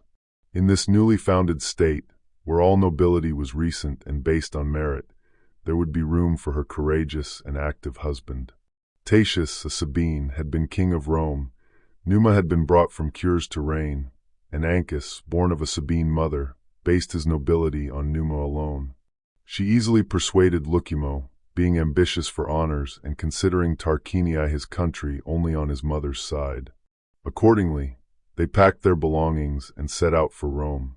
They happened to reach the Janiculum, and as he sat in the chariot with his wife, an eagle, soaring gently, took off his cap. Flying around the chariot with loud screams, as if sent from heaven, it precisely replaced the cap on his head, then flew high into the sky. Tanaquil is said to have received this omen with great joy. As Etruscans generally were, she was skilled in interpreting celestial prodigies. Embracing her husband, she urged him to hope for high and elevated fortune. Such a bird, from such a quarter of the heavens, the messenger of such a god, had shown an omen around the highest part of man, lifting the ornament from his head only to restore it by divine direction. Carrying these hopes and thoughts, they entered the city. After purchasing a house, they adopted the name Lucius Tarquinius Priscus. His status as a wealthy stranger drew the attention of the Romans. He also advanced his own fortune through his affable demeanor, courteous invitations, and by winning over those he could with acts of kindness. Soon, word of him reached the palace. By cultivating the king with politeness and skill, he quickly progressed to intimate friendship, participating in all public and private deliberations, both foreign and domestic. Having proven himself in every trust, he was eventually appointed guardian to the king's children by Ancus's will. Ancus reigned for 24 years, matching any former king in both military skill and peaceful renown. His sons were nearing the age of puberty, which prompted Tarquin to press for the earliest possible assembly for the election of a new king. When the assembly was announced, he sent the boys away to hunt around the time of the meeting. Tarquin is said to have been the first to earnestly seek the crown and to have delivered a formal speech to win the people's favor. He stated that he sought nothing unprecedented, for he was not the first foreigner, a fact which might otherwise cause indignation or surprise, but the third to aspire to the sovereignty of Rome. Tatius, not only an alien but an enemy, had been made king. Numa, unacquainted with the city and without soliciting it, had been voluntarily invited to the throne. Tarquin emphasized that as soon as he was his own master, he had come to Rome with his wife and entire fortune. He had spent a greater part of his adult life, when men are engaged in civic duties, in Rome than in his native country. He had thoroughly learned Roman laws and religious customs in both peace and war under an unimpeachable mentor, King Ancus himself. He had vied with all in duty and loyalty to his prince, and even with the king himself in his generosity to others. While he recounted these undeniable facts, the people elected him king by a large majority. The same ambition that had driven Tarquin, in other respects an excellent man, to aspire to the crown, continued to guide him once on the throne. Mindful both of strengthening his own power and increasing the commonwealth's, he appointed 100 men to the fathers, who from that time were called minorum gentium, meaning of the younger families. These new senators were a party devoted to the king's cause, having gained their seats through his favor. His first war was against the Latins. He took the town of Apioli by storm and returned with more booty than the nature of the war might suggest. He then celebrated games with greater expense and magnificence than previous kings. The site for the circus, now called Maximus, was first laid out, and spaces were designated for senators and knights to erect their own seats, which were called fori or benches. They viewed the games from scaffolding that supported seats 12 feet high. The spectacle featured horses and boxers, primarily brought from Etruria. These solemn games subsequently became an annual tradition, known variously as the Roman and Great Games. The same king also allocated spaces around the forum for private individuals to build upon, leading to the erection of porticos and shops. He was also preparing to encircle the city with a stone wall when a sudden Sabine war interrupted his plans. The enemy advanced so swiftly that they had crossed the Anio River before the Roman army could intercept them, causing great alarm in Rome. Initially, battles were fought with uncertain outcomes and heavy losses on both sides. After the enemy withdrew to their camp, giving the Romans time for new levies, Tarquin decided to strengthen his cavalry. He planned to add new sentries to the existing Ramanses, Titianses, and Luce Res, established by Romulus, and name them after himself. However, Attus Navius, a renowned soothsayer of that time, insisted that since Romulus had established these by augury, no such alteration or new appointment could be made without the bird's approval. The king, angered and, it is said, ridiculing the art, challenged him. "Come, diviner, tell me, can what I am thinking of be done or not?" After performing his divination, Attus affirmed that it certainly could. "But I was thinking," the king retorted, "whether you could cut this whetstone in two with a razor. Take it, and perform what your birds portend." Immediately, as the story goes, Attus cut the whetstone in two. A veiled statue of Attus was erected in the Comitium, on the steps to the left of the Senate House, where the event occurred. The whetstone, too, was said to have been deposited there, a lasting monument to the miracle. This event brought such honor to augury and the College of Augurs that nothing was undertaken in peace or war without consulting the auspices. Assemblies, army musters, and crucial affairs were postponed if the birds were unpropitious. Tarquin made no other changes to the centuries of cavalry, except doubling the number of men in each corps. Thus, the 3 centuries comprised 1,800 knights. The added members were called the Younger, retaining the original names, and these doubled corps were thereafter known as 6 centuries. With this part of his forces augmented, a second battle was fought with the Sabines. Besides the Roman army's reinforcement, a clever stratagem was secretly employed. Men were sent to set fire to a large quantity of timber lying on the banks of the Anio, and then launch it into the river. The wind fanned the flames, and the wood, mostly arranged on rafts, became firmly lodged against the bridge piers, setting the bridge ablaze. This incident struck terror into the Sabines during the battle and hampered their retreat after their defeat. Many who escaped the enemy perished in the river. Their arms, floating down the Tiber and recognized at the city, signaled the victory even before any news could arrive. In that engagement, the cavalry's glory was prominent. Positioned on the 2 wings, they reportedly charged the Sabine flanks so vigorously, when the Roman infantry center was being pushed back, that they not only checked the advancing Sabine legions but quickly put them to flight.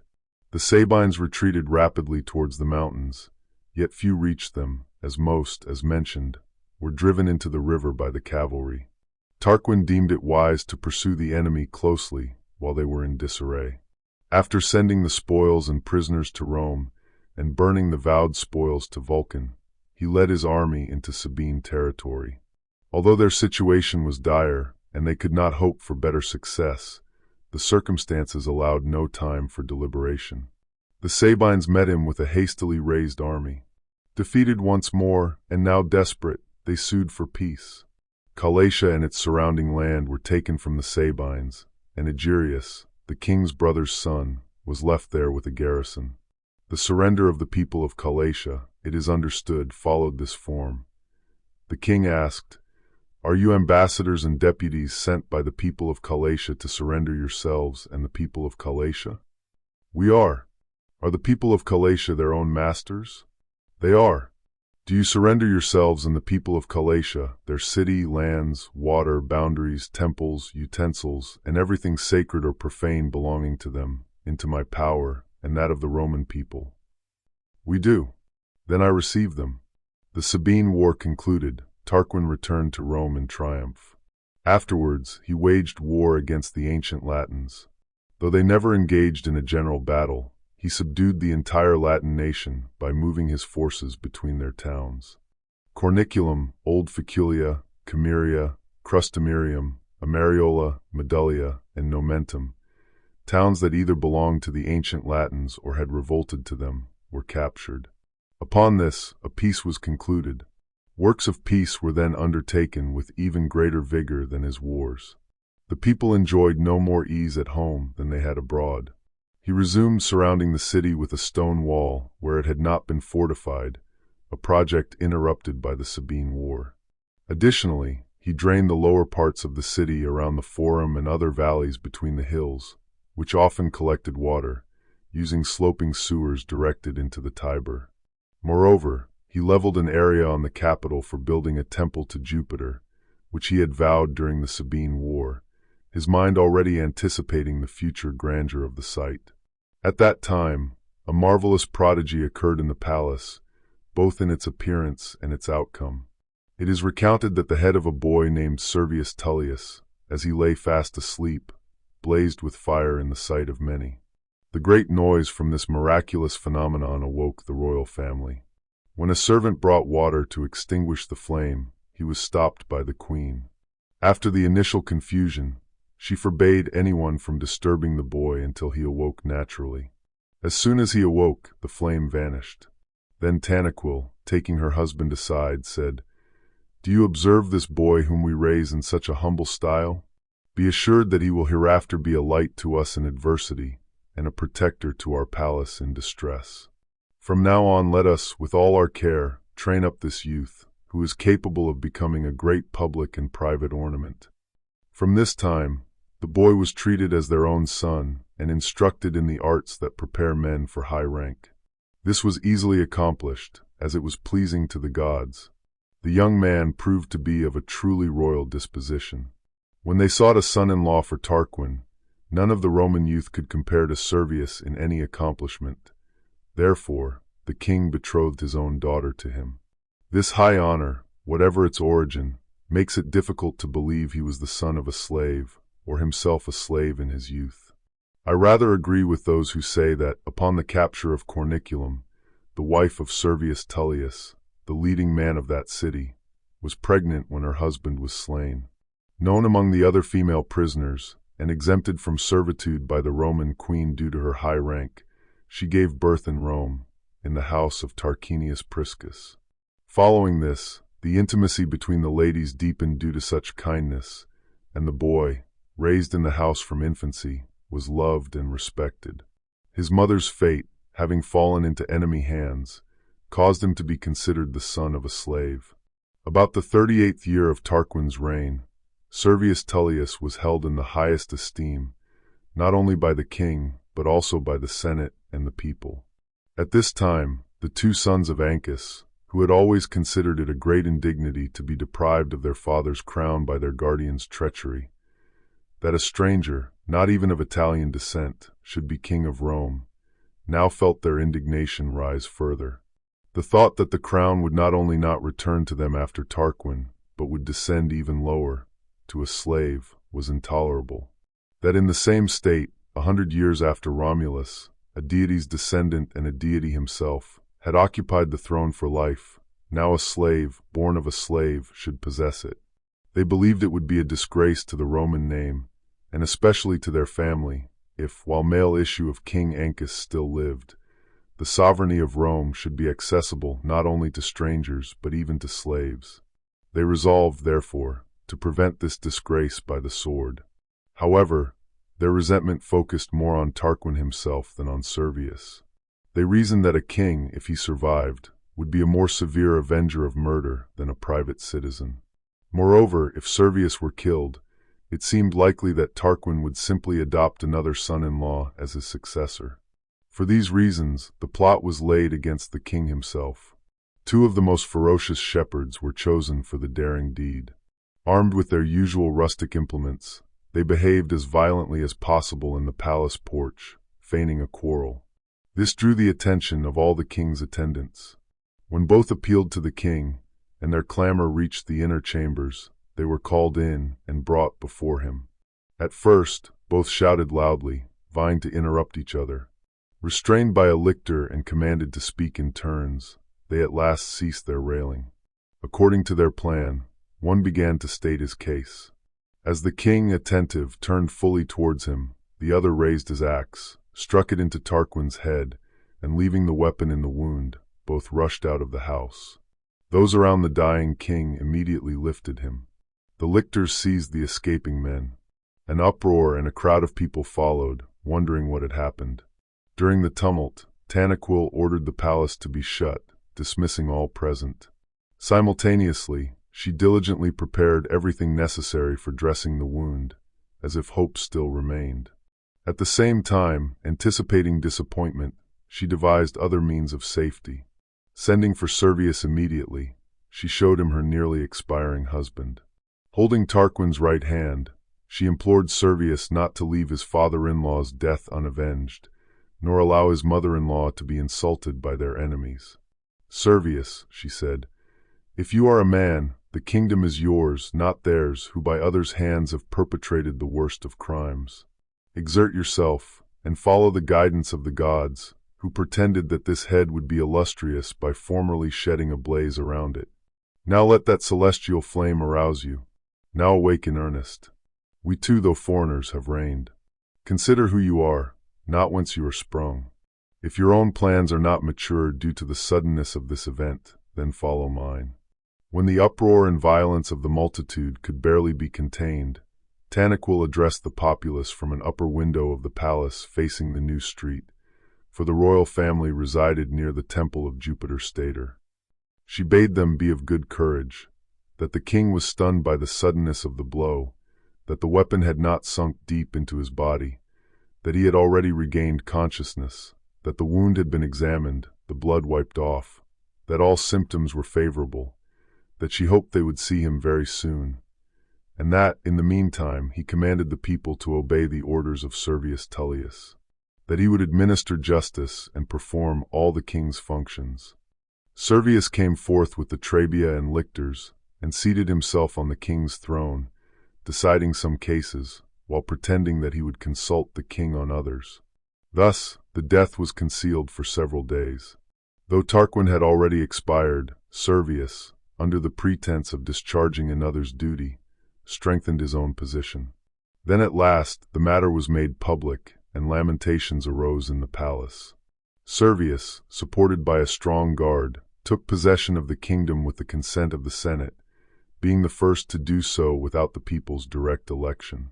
The children of Ancus, whose instruments of villainy had already been seized, hearing that the king still lived and that Servius's power was so great, had already gone into exile to Suessa Pometia. Servius now began to consolidate his power through both public and private measures. To prevent the sons of Tarquin from harboring the same ill will toward him that Ancus's sons had held toward Tarquin, he married his 2 daughters to the young Tarquinii princes, Lucius and Aruns. Yet, even human efforts could not alter the decrees of fate, and envy of sovereign power would inevitably breed treachery and animosity, even within his own family.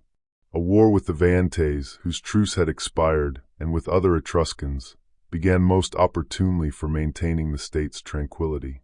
In this conflict, Tullius's valor and good fortune were conspicuous. He returned to Rome after routing a great enemy army, now unquestionably king, having tested the dispositions of both the fathers and the people. Chapter 8. Social Reforms and Census. He then embarked on a work of profound peaceful importance. Just as Numa had been the author of religious institutions, Servius aimed for posterity to celebrate him as the founder of all distinctions within the state, establishing orders that defined rank and fortune. He instituted the census, a most beneficial measure for an empire destined for greatness. According to this census, military and civic duties were to be performed not indiscriminately, as before, but in proportion to property. He then organized the classes and centuries based on the census, creating an arrangement still suitable for both peace and war. Those with an estate of 100,000 asses or more formed 80 centuries, 40 of seniors and 40 of juniors. All these were called the first class. The seniors were to be ready to guard the city, the juniors to wage war abroad. Their prescribed arms were a helmet, a round shield, greaves, and a coat of mail, all of brass for body defense. Their offensive weapons were a spear and a sword. 2 centuries of mechanics, who served without arms, were added to this class, their duty being to operate military engines. The second class included all whose estates ranged from 75 to 100,000 asses, forming 20 centuries of seniors and juniors. Their arms were a buckler instead of a shield, with all other equipment remaining the same, except for the coat of mail. The third class's property was set at 50,000 asses. The number of centuries was the same, formed with the same age distinctions. Their arms were similar, only greaves were omitted. In the fourth class, the property was 25,000 asses, forming the same number of centuries. Their arms changed to only a spear and a long javelin. The fifth class was expanded to 30 centuries. These carried slings and stones for throwing. Among them were the hornblowers and trumpeters, distributed into 3 centuries.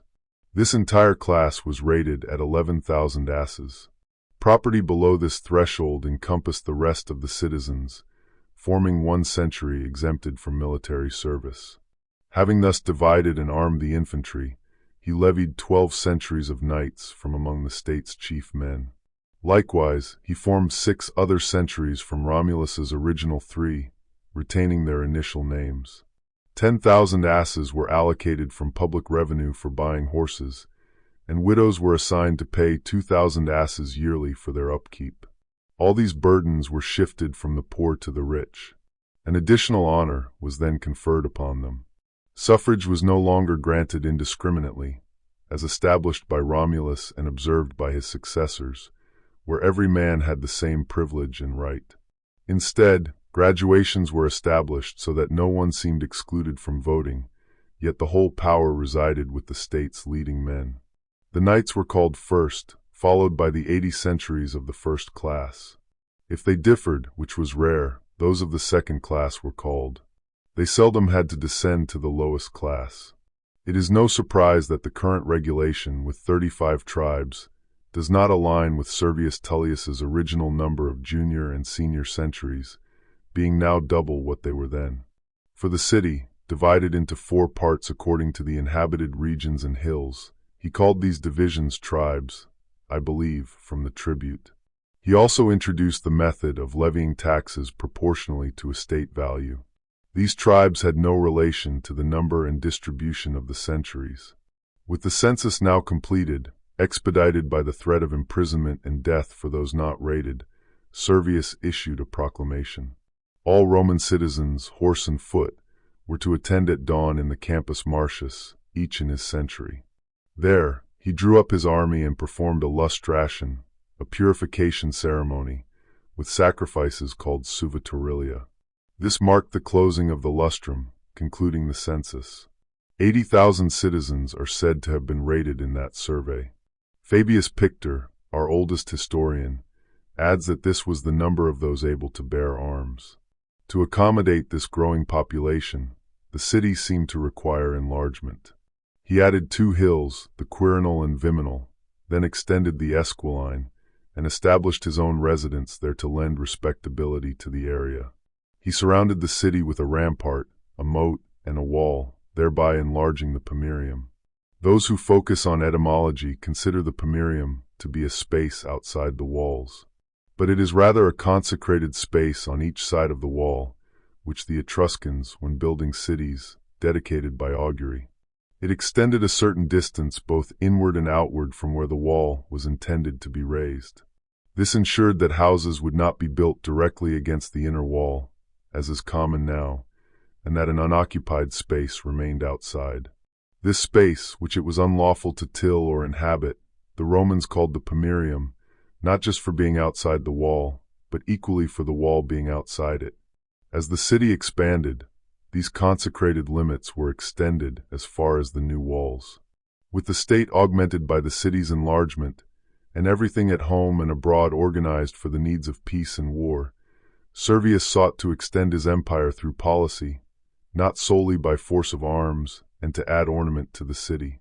The Temple of Diana at Ephesus was then highly renowned. Fame reported it built in common by all the states of Asia. Servius, among Latin grandees with whom he cultivated hospitality and friendship, praised such concord and association of their gods. By frequently emphasizing this subject, he eventually persuaded the Latin states to build a temple to Diana in Rome, in conjunction with the Roman people. This was an acknowledgement that Rome was the head of both nations, a point they had so often disputed in arms. Though that objective seemed to have been dismissed by all the Latins after many failed military attempts, fortune seemed to present a Sabine with an opportunity to restore his country's superiority through his own cunning. A cow of surprising size and beauty was said to have been calved to a certain head of a Sabine family. Its horns, hung in the porch of Diana's temple, remained for many ages a monument to this wonder. The event was regarded as a prodigy, and soothsayers declared that sovereignty would reside in the state whose citizens sacrificed this heifer to Diana. This prediction also reached the ears of Diana's high priest. The Sabine, believing the proper time for sacrifice had arrived, drove the cow to Rome, led her to the goddess's temple, and presented her before the altar. The Roman priest, struck by the victim's uncommon size and fame, accosted the Sabine. "What do you intend to do, stranger?" he asked. "Is it with impure hands to offer a sacrifice to Diana? Why do you not first wash yourself in running water? The Tiber runs along the bottom of that valley." Seized with a pang of conscience, and desiring everything to be done properly, so the prophecy might be fulfilled, the stranger descended from the temple to the Tiber. In the meantime, the priest sacrificed the cow to Diana, greatly pleasing the king and the entire state. Although Servius had now acquired an indisputable right to the kingdom through long possession, He heard that young Tarquin sometimes remarked that he held the crown without the people's consent. Having first secured their goodwill by distributing among them, man by man, lands taken from enemies, he ventured to propose the question to the people, whether they chose and ordered that he should be king. He was declared king with a unanimity unseen in any predecessor's election. However, this circumstance did not diminish Tarquin's hope for the throne. Indeed, seeing that the land distribution question was carried against the father's will, he felt an even greater opportunity to arraign Servius before the fathers and increase his own influence in the Senate. He was naturally fiery, and his wife, Tullia, at home, further stimulated his restless temper. For the Roman palace also provided an instance of tragic guilt, so that through their disgust of kings, liberty might come more matured, and the throne, attained through crime, might be the last. Lucius Tarquinius, whether he was the son or grandson of Tarquinius Priscus is unclear. Most authorities say his son, had a brother, Aruns Tarquinius, a youth of mild disposition. To these two, as stated, the two Tullias, daughters of the king, had been married, they also being of widely different temperaments. It so happened that the two violent dispositions were not united in marriage, likely through the good fortune of the Roman people, so that Servius's reign might be prolonged, and the state's morals firmly established. The haughty Tullia was chagrined that her husband lacked ambition or daring. Directing all her regard to the other Tarquinius, she admired him, calling him a man, truly of royal blood. She expressed contempt for her sister, who, having a husband, lacked the spirit befitting a woman. Similarity of mind soon drew them together, as wickedness often finds congeniality in wickedness. But the commencement of the general confusion originated with the woman. Accustomed to the other's husband's secret conversations, she did not refrain from using the most contemptuous language about her own husband to his brother, and about her sister to her sister's husband. She contended that it would be better for her to be unmarried and single than for them to be mismatched, languishing through life due to others' dastardly conduct. If the gods had granted her the husband she deserved, she would soon see the crown in her own house, which she now saw in her father's. She soon infused the young man with her own daring notions. Aruns Tarquinius and the younger Tullia, having created vacant households for new nuptials through successive deaths, were united in marriage, Servius more allowing than approving the measure. The final years of Servius's reign grew increasingly troubled, his days marked by growing unhappiness. Tullia, his daughter, relentless in her ambition, pushed her husband, Tarquinius, from one crime to another, allowing him no peace. What I desired, she goaded, was not a man whose wife I might be called, nor one with whom I would live in silent servitude. I wanted a man worthy of the throne, one who remembers he is the son of Tarquinius Priscus, one who would seize a kingdom rather than merely hope for it. If you are such a man, I address you as both husband and king. But if not, our situation has worsened, for your inaction couples crime with cowardice. Why do you hesitate? You, unlike your father, need not strive for foreign thrones from Corinth or Tarquinii. Your ancestral gods, your father's image, this royal palace, and the very throne within it, all proclaim you king. If you lack the spirit for this, why disappoint the nation? Why allow yourself to be seen as a prince? Return to Tarquinii or Corinth. Revert to your original lineage, more like your brother than your father. With these and other taunts, Tullia spurred on the younger Tarquinius. She herself found no rest, indignant that Tanaquil, a foreign woman, could orchestrate the succession of two kings, her husband and then her son-in-law, while she, born of royal blood, held no sway in the giving or taking of a kingdom. Driven by Tullia's frenzied urging, Tarquinius began to court the patricians, particularly those from younger families. He reminded them of his father's generosity and claimed their loyalty in return. He enticed young men with gifts, consolidating his influence through lavish promises and by constantly denouncing the king. Finally, when the moment seemed right, he stormed into the forum accompanied by armed men. Amidst the widespread dismay, he seated himself on the throne before the Senate house and ordered the herald to summon the senators to King Tarquinius. They assembled immediately, some already prepared, others driven by fear of incurring his displeasure, astonished by the suddenness of the event, and convinced that Servius's reign was over. Tarquinius then launched into an attack on Servius's lineage. He declared that Servius, a slave born of a slave, had seized the kingdom as a woman's gift after his predecessor's untimely death, without an interregnum, without elections, without the people's vote, and without the Senate's approval. He accused Servius, so born, so created king, of perpetually favoring the lowest class, to which he himself belonged, out of hatred for the noble. He claimed Servius had seized land from leading citizens and distributed it among the poor, placing all public burdens, once shared, solely on the elite. Tarquinius asserted that Servius had instituted the census to expose the wealth of prominent citizens to public envy, preparing the way to bestow largesse upon the neediest at his whim. Servius, roused by the alarming news, arrived during this harangue. From the porch of the Senate house he cried out, "What is the meaning of this, Tarquinius? By what audacity have you dared to summon the senators while I am still alive? Or to sit on my throne?" Tarquinius fiercely retorted, "I, the son of a king, occupy my father's throne, a far more fitting successor than a slave. You, Servius, have insulted your masters long enough with your arbitrary schemes." A shout arose from the partisans of both men, and the people surged into the Senate house. It became clear that whoever emerged victorious would claim the throne. Tarquinius, forced now to the utmost extremity, and superior in both age and strength, seized Servius around the waist. He dragged him out of the Senate house and hurled him down the steps to the bottom. Tarquinius then returned to the Senate house to convene the Senate. The king's officers and attendants fled.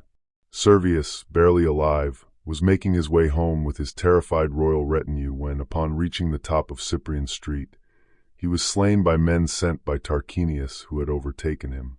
This act, consistent with her other outrageous conduct, is believed to have been carried out on Tullia's advice.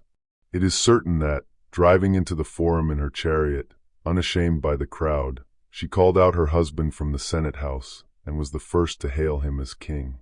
When he ordered her to withdraw from the tumult, she returned home.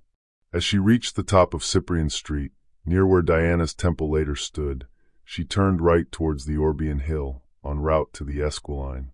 Her terrified driver stopped, pulled in the reins, and pointed out the murdered Servius lying in the street to his mistress. On this occasion, a horrifying and inhumane crime is said to have occurred, and the place itself remains a monument to it.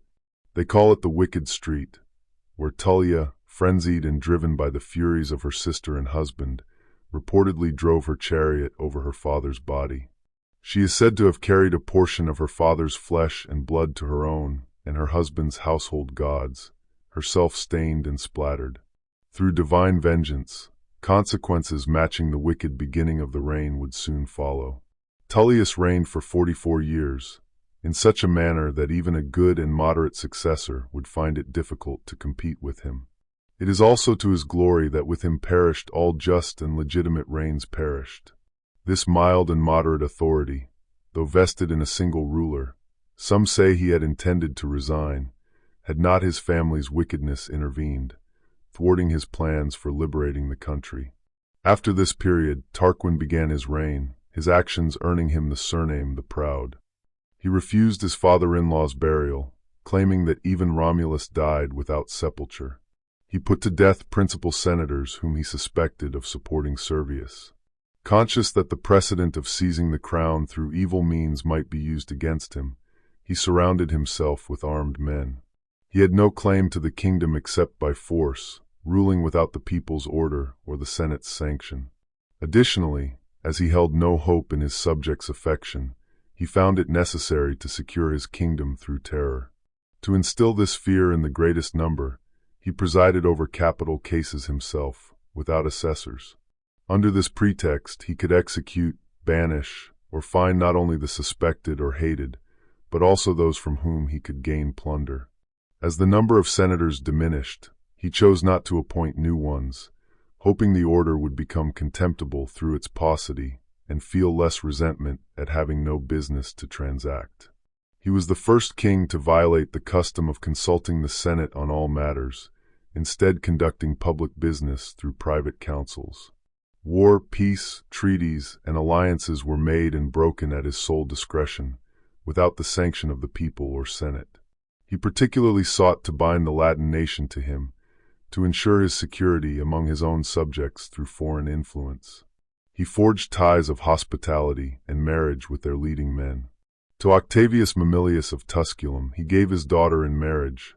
Mamilius, the most eminent of the Latin name, descended, if tradition is to be believed, from Ulysses and the goddess Circe. Through this alliance, Tarquin secured numerous kinsmen and friends. Tarquin's influence among the chief men of the Latins was now considerable. He issued an order for them to assemble on a certain day at the grove of Ferentina, stating he wished to discuss matters of common interest. They gathered in great numbers at dawn. Tarquinius himself observed the day, but arrived just before sunset. Many topics were discussed in various conversations among the assembled. Turnus Herdonius, from Aricia, vehemently criticized Tarquin's absence. "It is no wonder," he declared, "that the cognomen the Proud is given to him in Rome." They now called him so secretly and in whispers, but still widely. "Could anything be more arrogant," Turnus continued, "than to thus trifle with the entire Latin nation? After their chiefs have been summoned from so far, the one who called the meeting does not even attend. No doubt their patience is being tested, so that if they submit, he can crush them at his mercy. For who cannot plainly see that he aims at sovereignty over the Latins? But if his own countrymen did well in entrusting it to him, or if it was entrusted and not seized through murder, then the Latins also ought to entrust him, though not even then, as he is a foreigner. But if his own subjects are dissatisfied with him, being butchered, exiled, and deprived of their property, what better prospects are held out to the Latins? If they follow my advice, they would depart, each to his own home, and take no more notice of the meeting day than the person who appointed it." As this turbulent and daring man, who had gained influence at home through such means, pressed these and similar arguments, Tarquin entered. This brought Turnus's harangue to an end. All turned from him to salute Tarquin, who, after silence was commanded, and advised by those next to him to apologize for his late arrival, explained that he had been chosen as an arbiter between a father and a son. His anxiety to reconcile them had caused his delay, and since that circumstance had consumed the day, he would conduct the planned business tomorrow. They say he did not make even this observation without a remark from Turnus. No controversy is shorter than one between a father and son, and it might be decided in a few words. Unless he submitted to his father, he must prove unfortunate. The Arician withdrew from the meeting, uttering these reflections against the Roman king. Tarquin, feeling the insult much more acutely than he appeared, immediately began to plot Turnus's death. His aim was to instill the same terror in the Latins with which he had crushed the spirits of his own subjects at home. Since Turnus could not be openly executed by Tarquin's authority, he accomplished the ruin of this innocent man by bringing a false accusation against him. Through some Aricians of the opposing faction, Tarquin bribed a servant of Turnus with gold to secretly introduce a large number of swords into his lodging. Once this was done during the night, Tarquin summoned the chiefs of the Latins to him a little before daybreak. As if alarmed by some strange occurrence, he declared that his delay yesterday, as if by some providential care of the gods, had been their salvation. He claimed he had been told that Turnus had planned their destruction, so that he alone might gain control of the Latins. Turnus intended to make his attempt yesterday at the meeting, Tarquin asserted, but the matter was deferred because the person who summoned the meeting was absent, the one he chiefly aimed at. Hence arose his abuse of me for being absent, because I disappointed his hopes by delaying. I have no doubt that, if the truth be told, he will come at daybreak, when the assembly meets, attended by a band of conspirators with arms in their hands. It is said that a great number of swords have been conveyed to his house. Whether that is true or not, might be known immediately. I request that you accompany me to Turnus's lodging. Turnus's daring nature, his harangue of yesterday, and Tarquin's delay all made the matter suspicious, as it seemed plausible that the murder might have been postponed because of it. They proceeded, their minds inclined to believe, yet determined to consider everything false unless the swords were actually found. Upon their arrival, Turnus was roused from sleep, and guards were placed around him. His servants, who were preparing to resist out of loyalty to their master, were secured. When the concealed swords were drawn out from all parts of the lodging, the entire matter appeared manifest. Chains were placed on Turnus, and forthwith, a meeting of the Latins was summoned amid great confusion. There, with the swords displayed in the center, such violent hatred arose against him that, without being allowed a defense and by a novel mode of death, he was thrown into the reservoir of the water of Ferentina. A hurdle was placed over him, and stones were thrown into it, drowning him. Tarquin, having recalled the Latins to the meeting, applauded those who had punished Turnus, convicted of treason for attempting to change the government.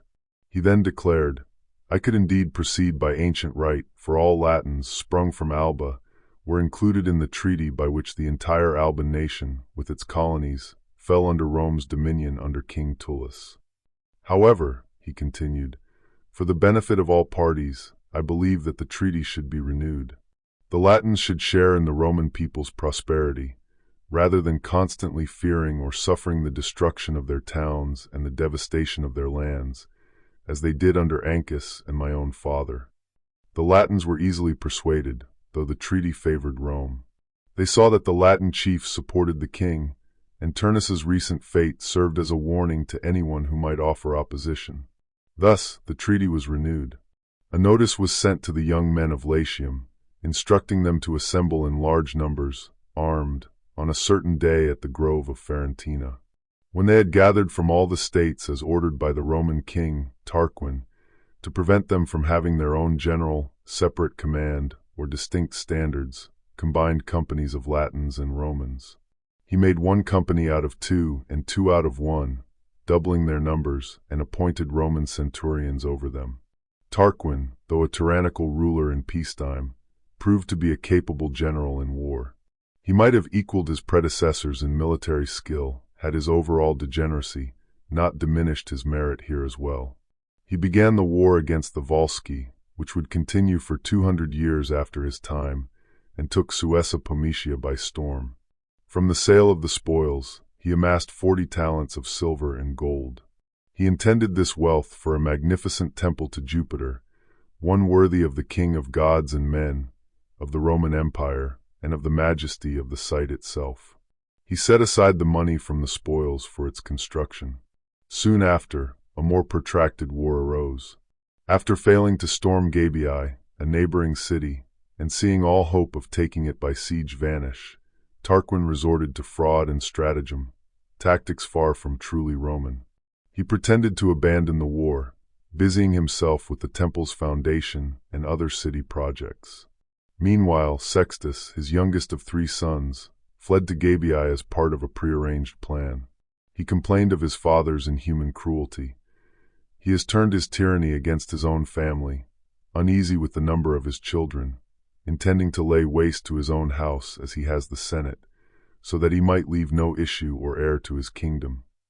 "As for myself," Sextus claimed, "having escaped my father's swords and other weapons, I am convinced I can find no safety anywhere but among the enemies of Lucius Tarquin. And lest you be misled, the war, though now seemingly abandoned, still lies in wait, and he will attack you unawares when the opportunity arises. But if there is no refuge for suppliants among you, I will traverse all Latium, appealing to the Volscians, Equians, and Hernicians, until I find those who know how to protect children from the impious and cruel persecution of parents. Perhaps I will even find some eagerness to take up arms and wage war against this proud king and his haughty subjects." As he seemed genuinely incensed and likely to seek further revenge if ignored, the Gabians received Sextus very kindly. They told him not to be surprised if Tarquin treated his children as he had his subjects and allies. They believed he would eventually turn his rage on himself if other targets failed him. They welcomed his arrival, hoping that with his aid, the war would be shifted from Gabii's gates to Rome's walls. Sextus was admitted into their public councils. While he claimed to defer to the judgment of the elder Gabians on other matters, he constantly advised them to renew the war. On this point, he pretended to superior knowledge, claiming intimate familiarity with the strength of both nations.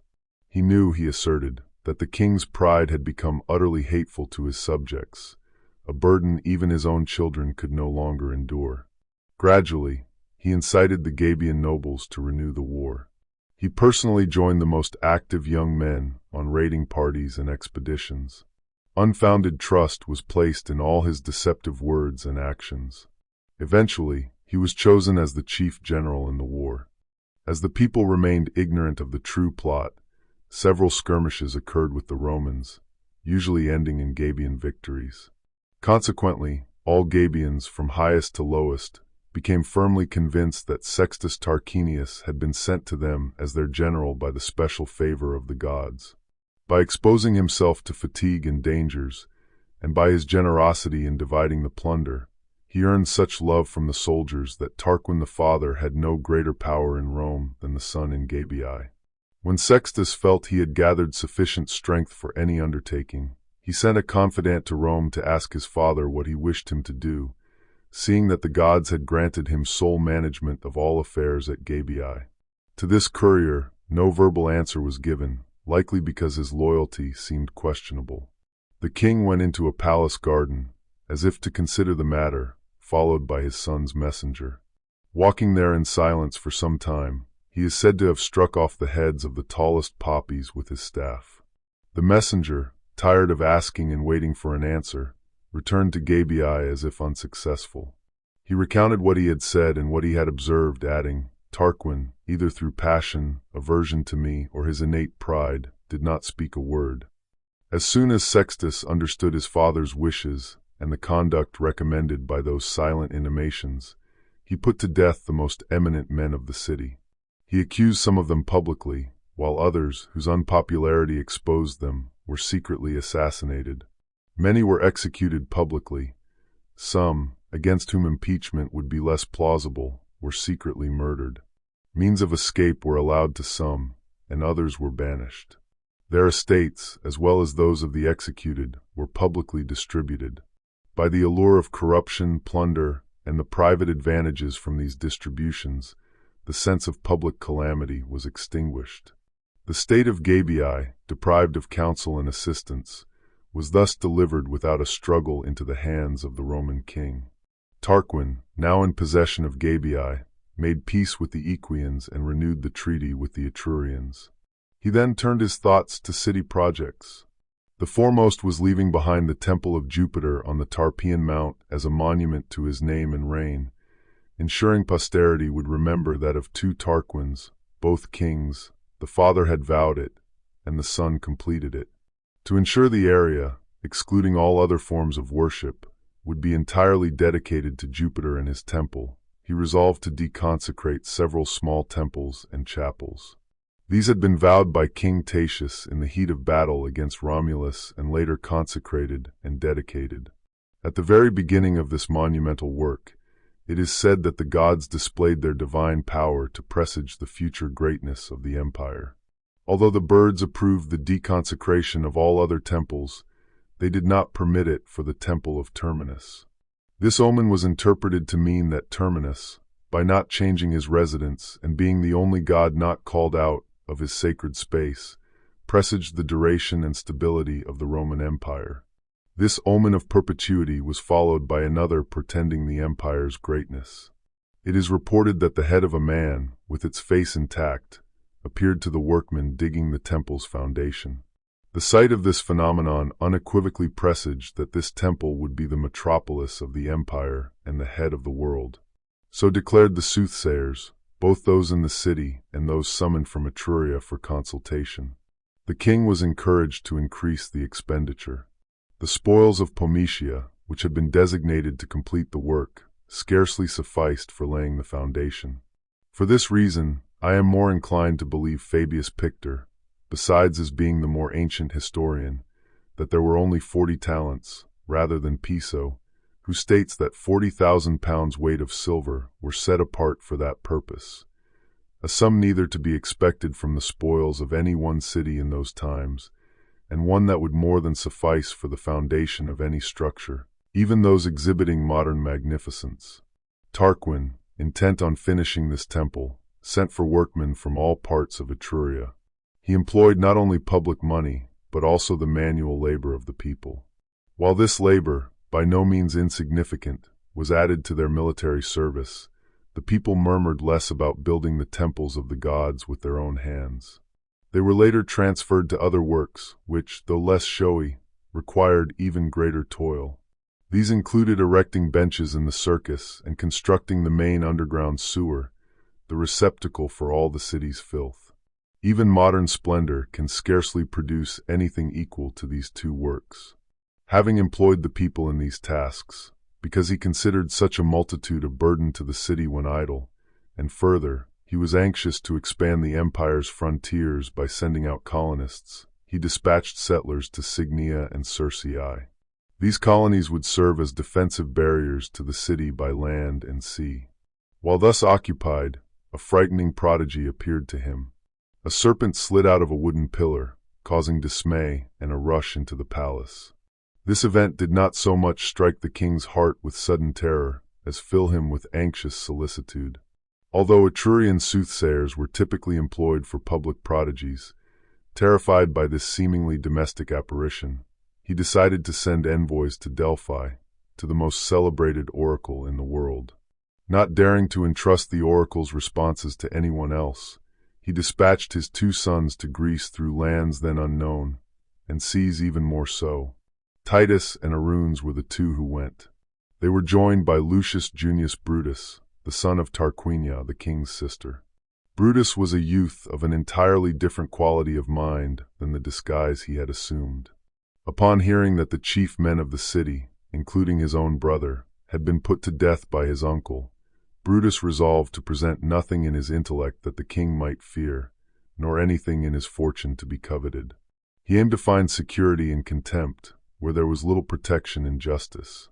Therefore, deliberately fashioning himself to the semblance of foolishness, after allowing himself and his entire estate to become prey to the king, he did not refuse to take even the surname of Brutus, meaning dull-witted.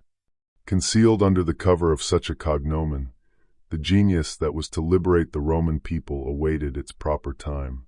He being brought to Delphi by the Tarquins more as a subject of sport than as a companion, is said to have brought as an offering to Apollo a golden rod enclosed in a hollowed-out staff of cornel wood, a mystical emblem of his own mind. When they arrived, their father's commission executed, the young men were seized by a desire to inquire which of them should inherit the sovereignty of Rome.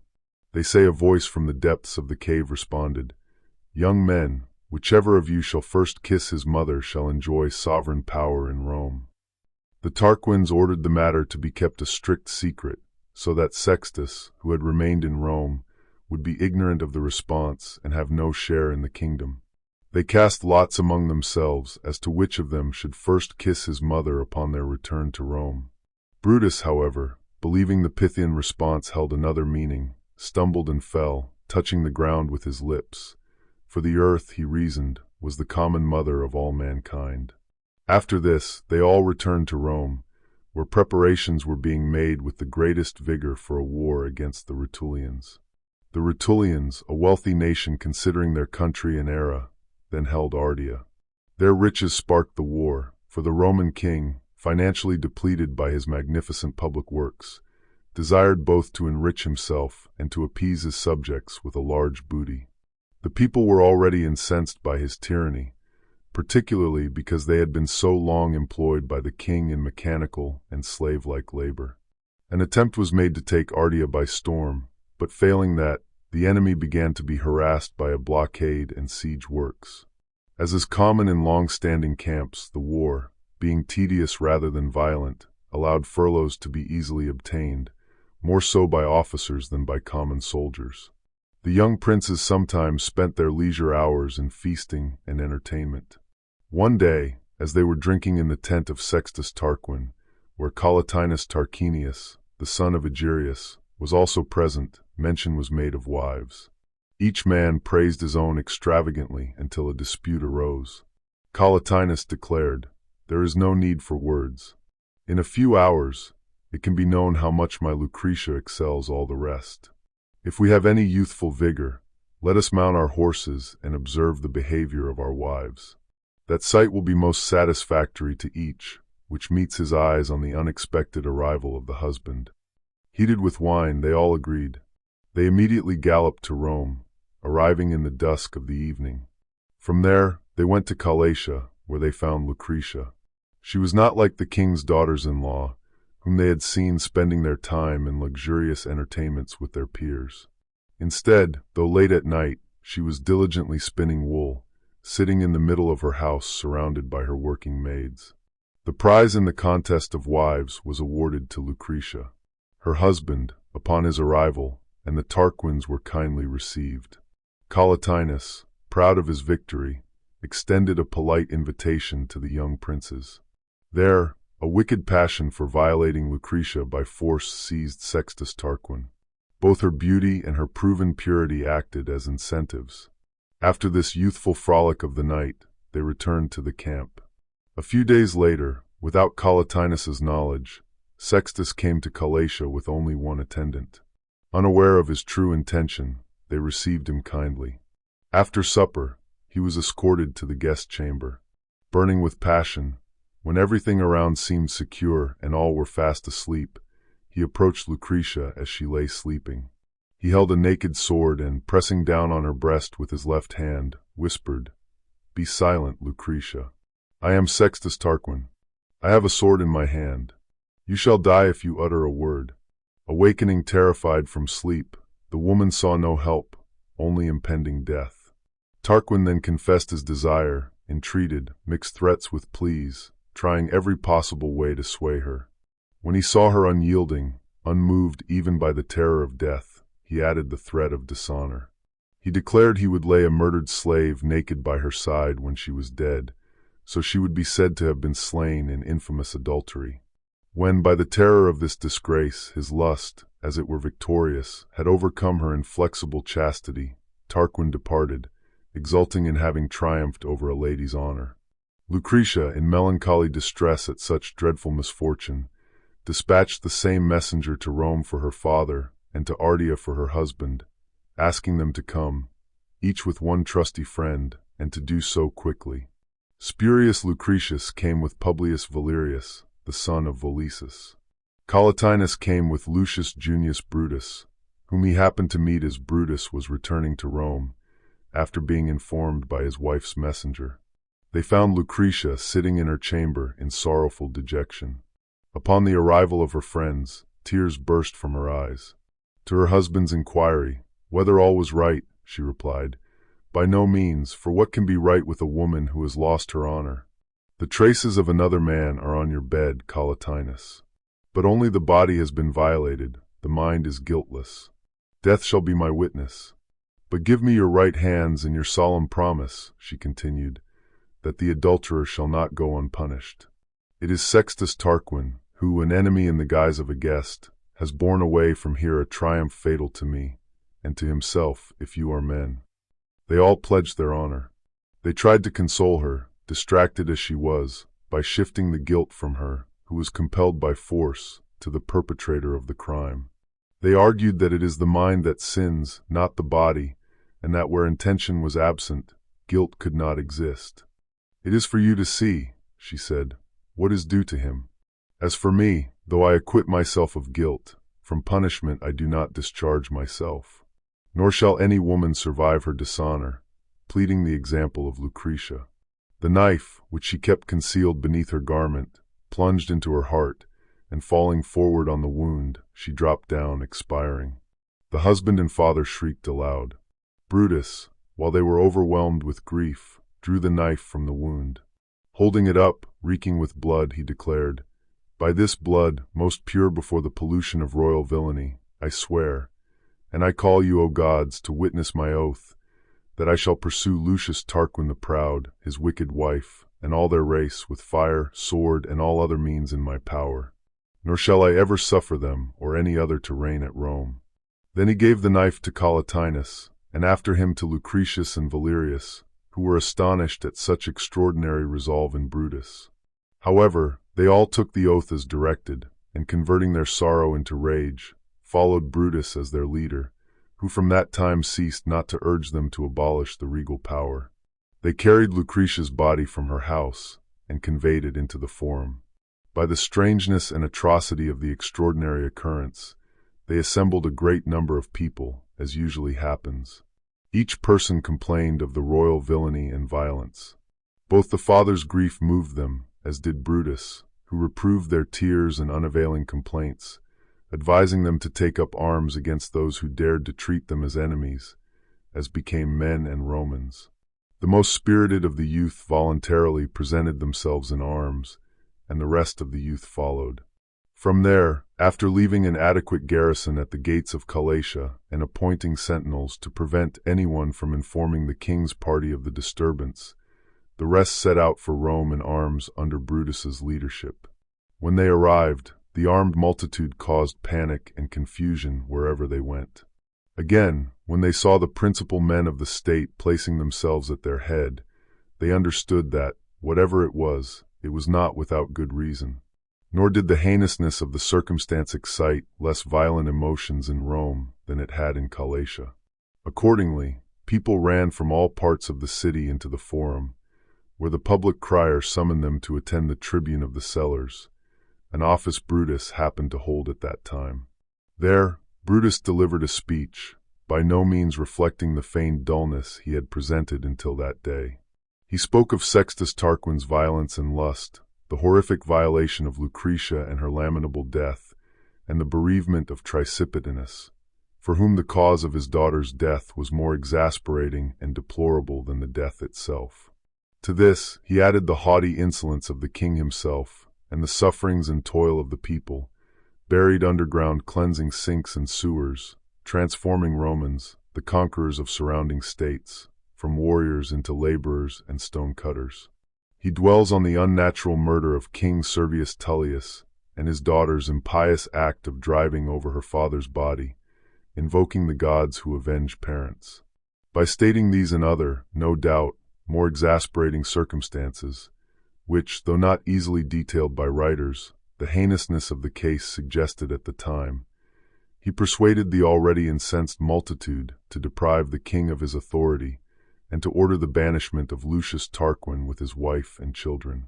Brutus himself, having selected and armed some of the young men who readily gave their names, set out for Ardea to the camp, to incite the army against the king. He left command in the city to Lucretius, who had already been appointed city prefect by the king. During this tumult, Tullia fled from her house, with men and women cursing her wherever she went, invoking the Furies, the avengers of parents, upon her.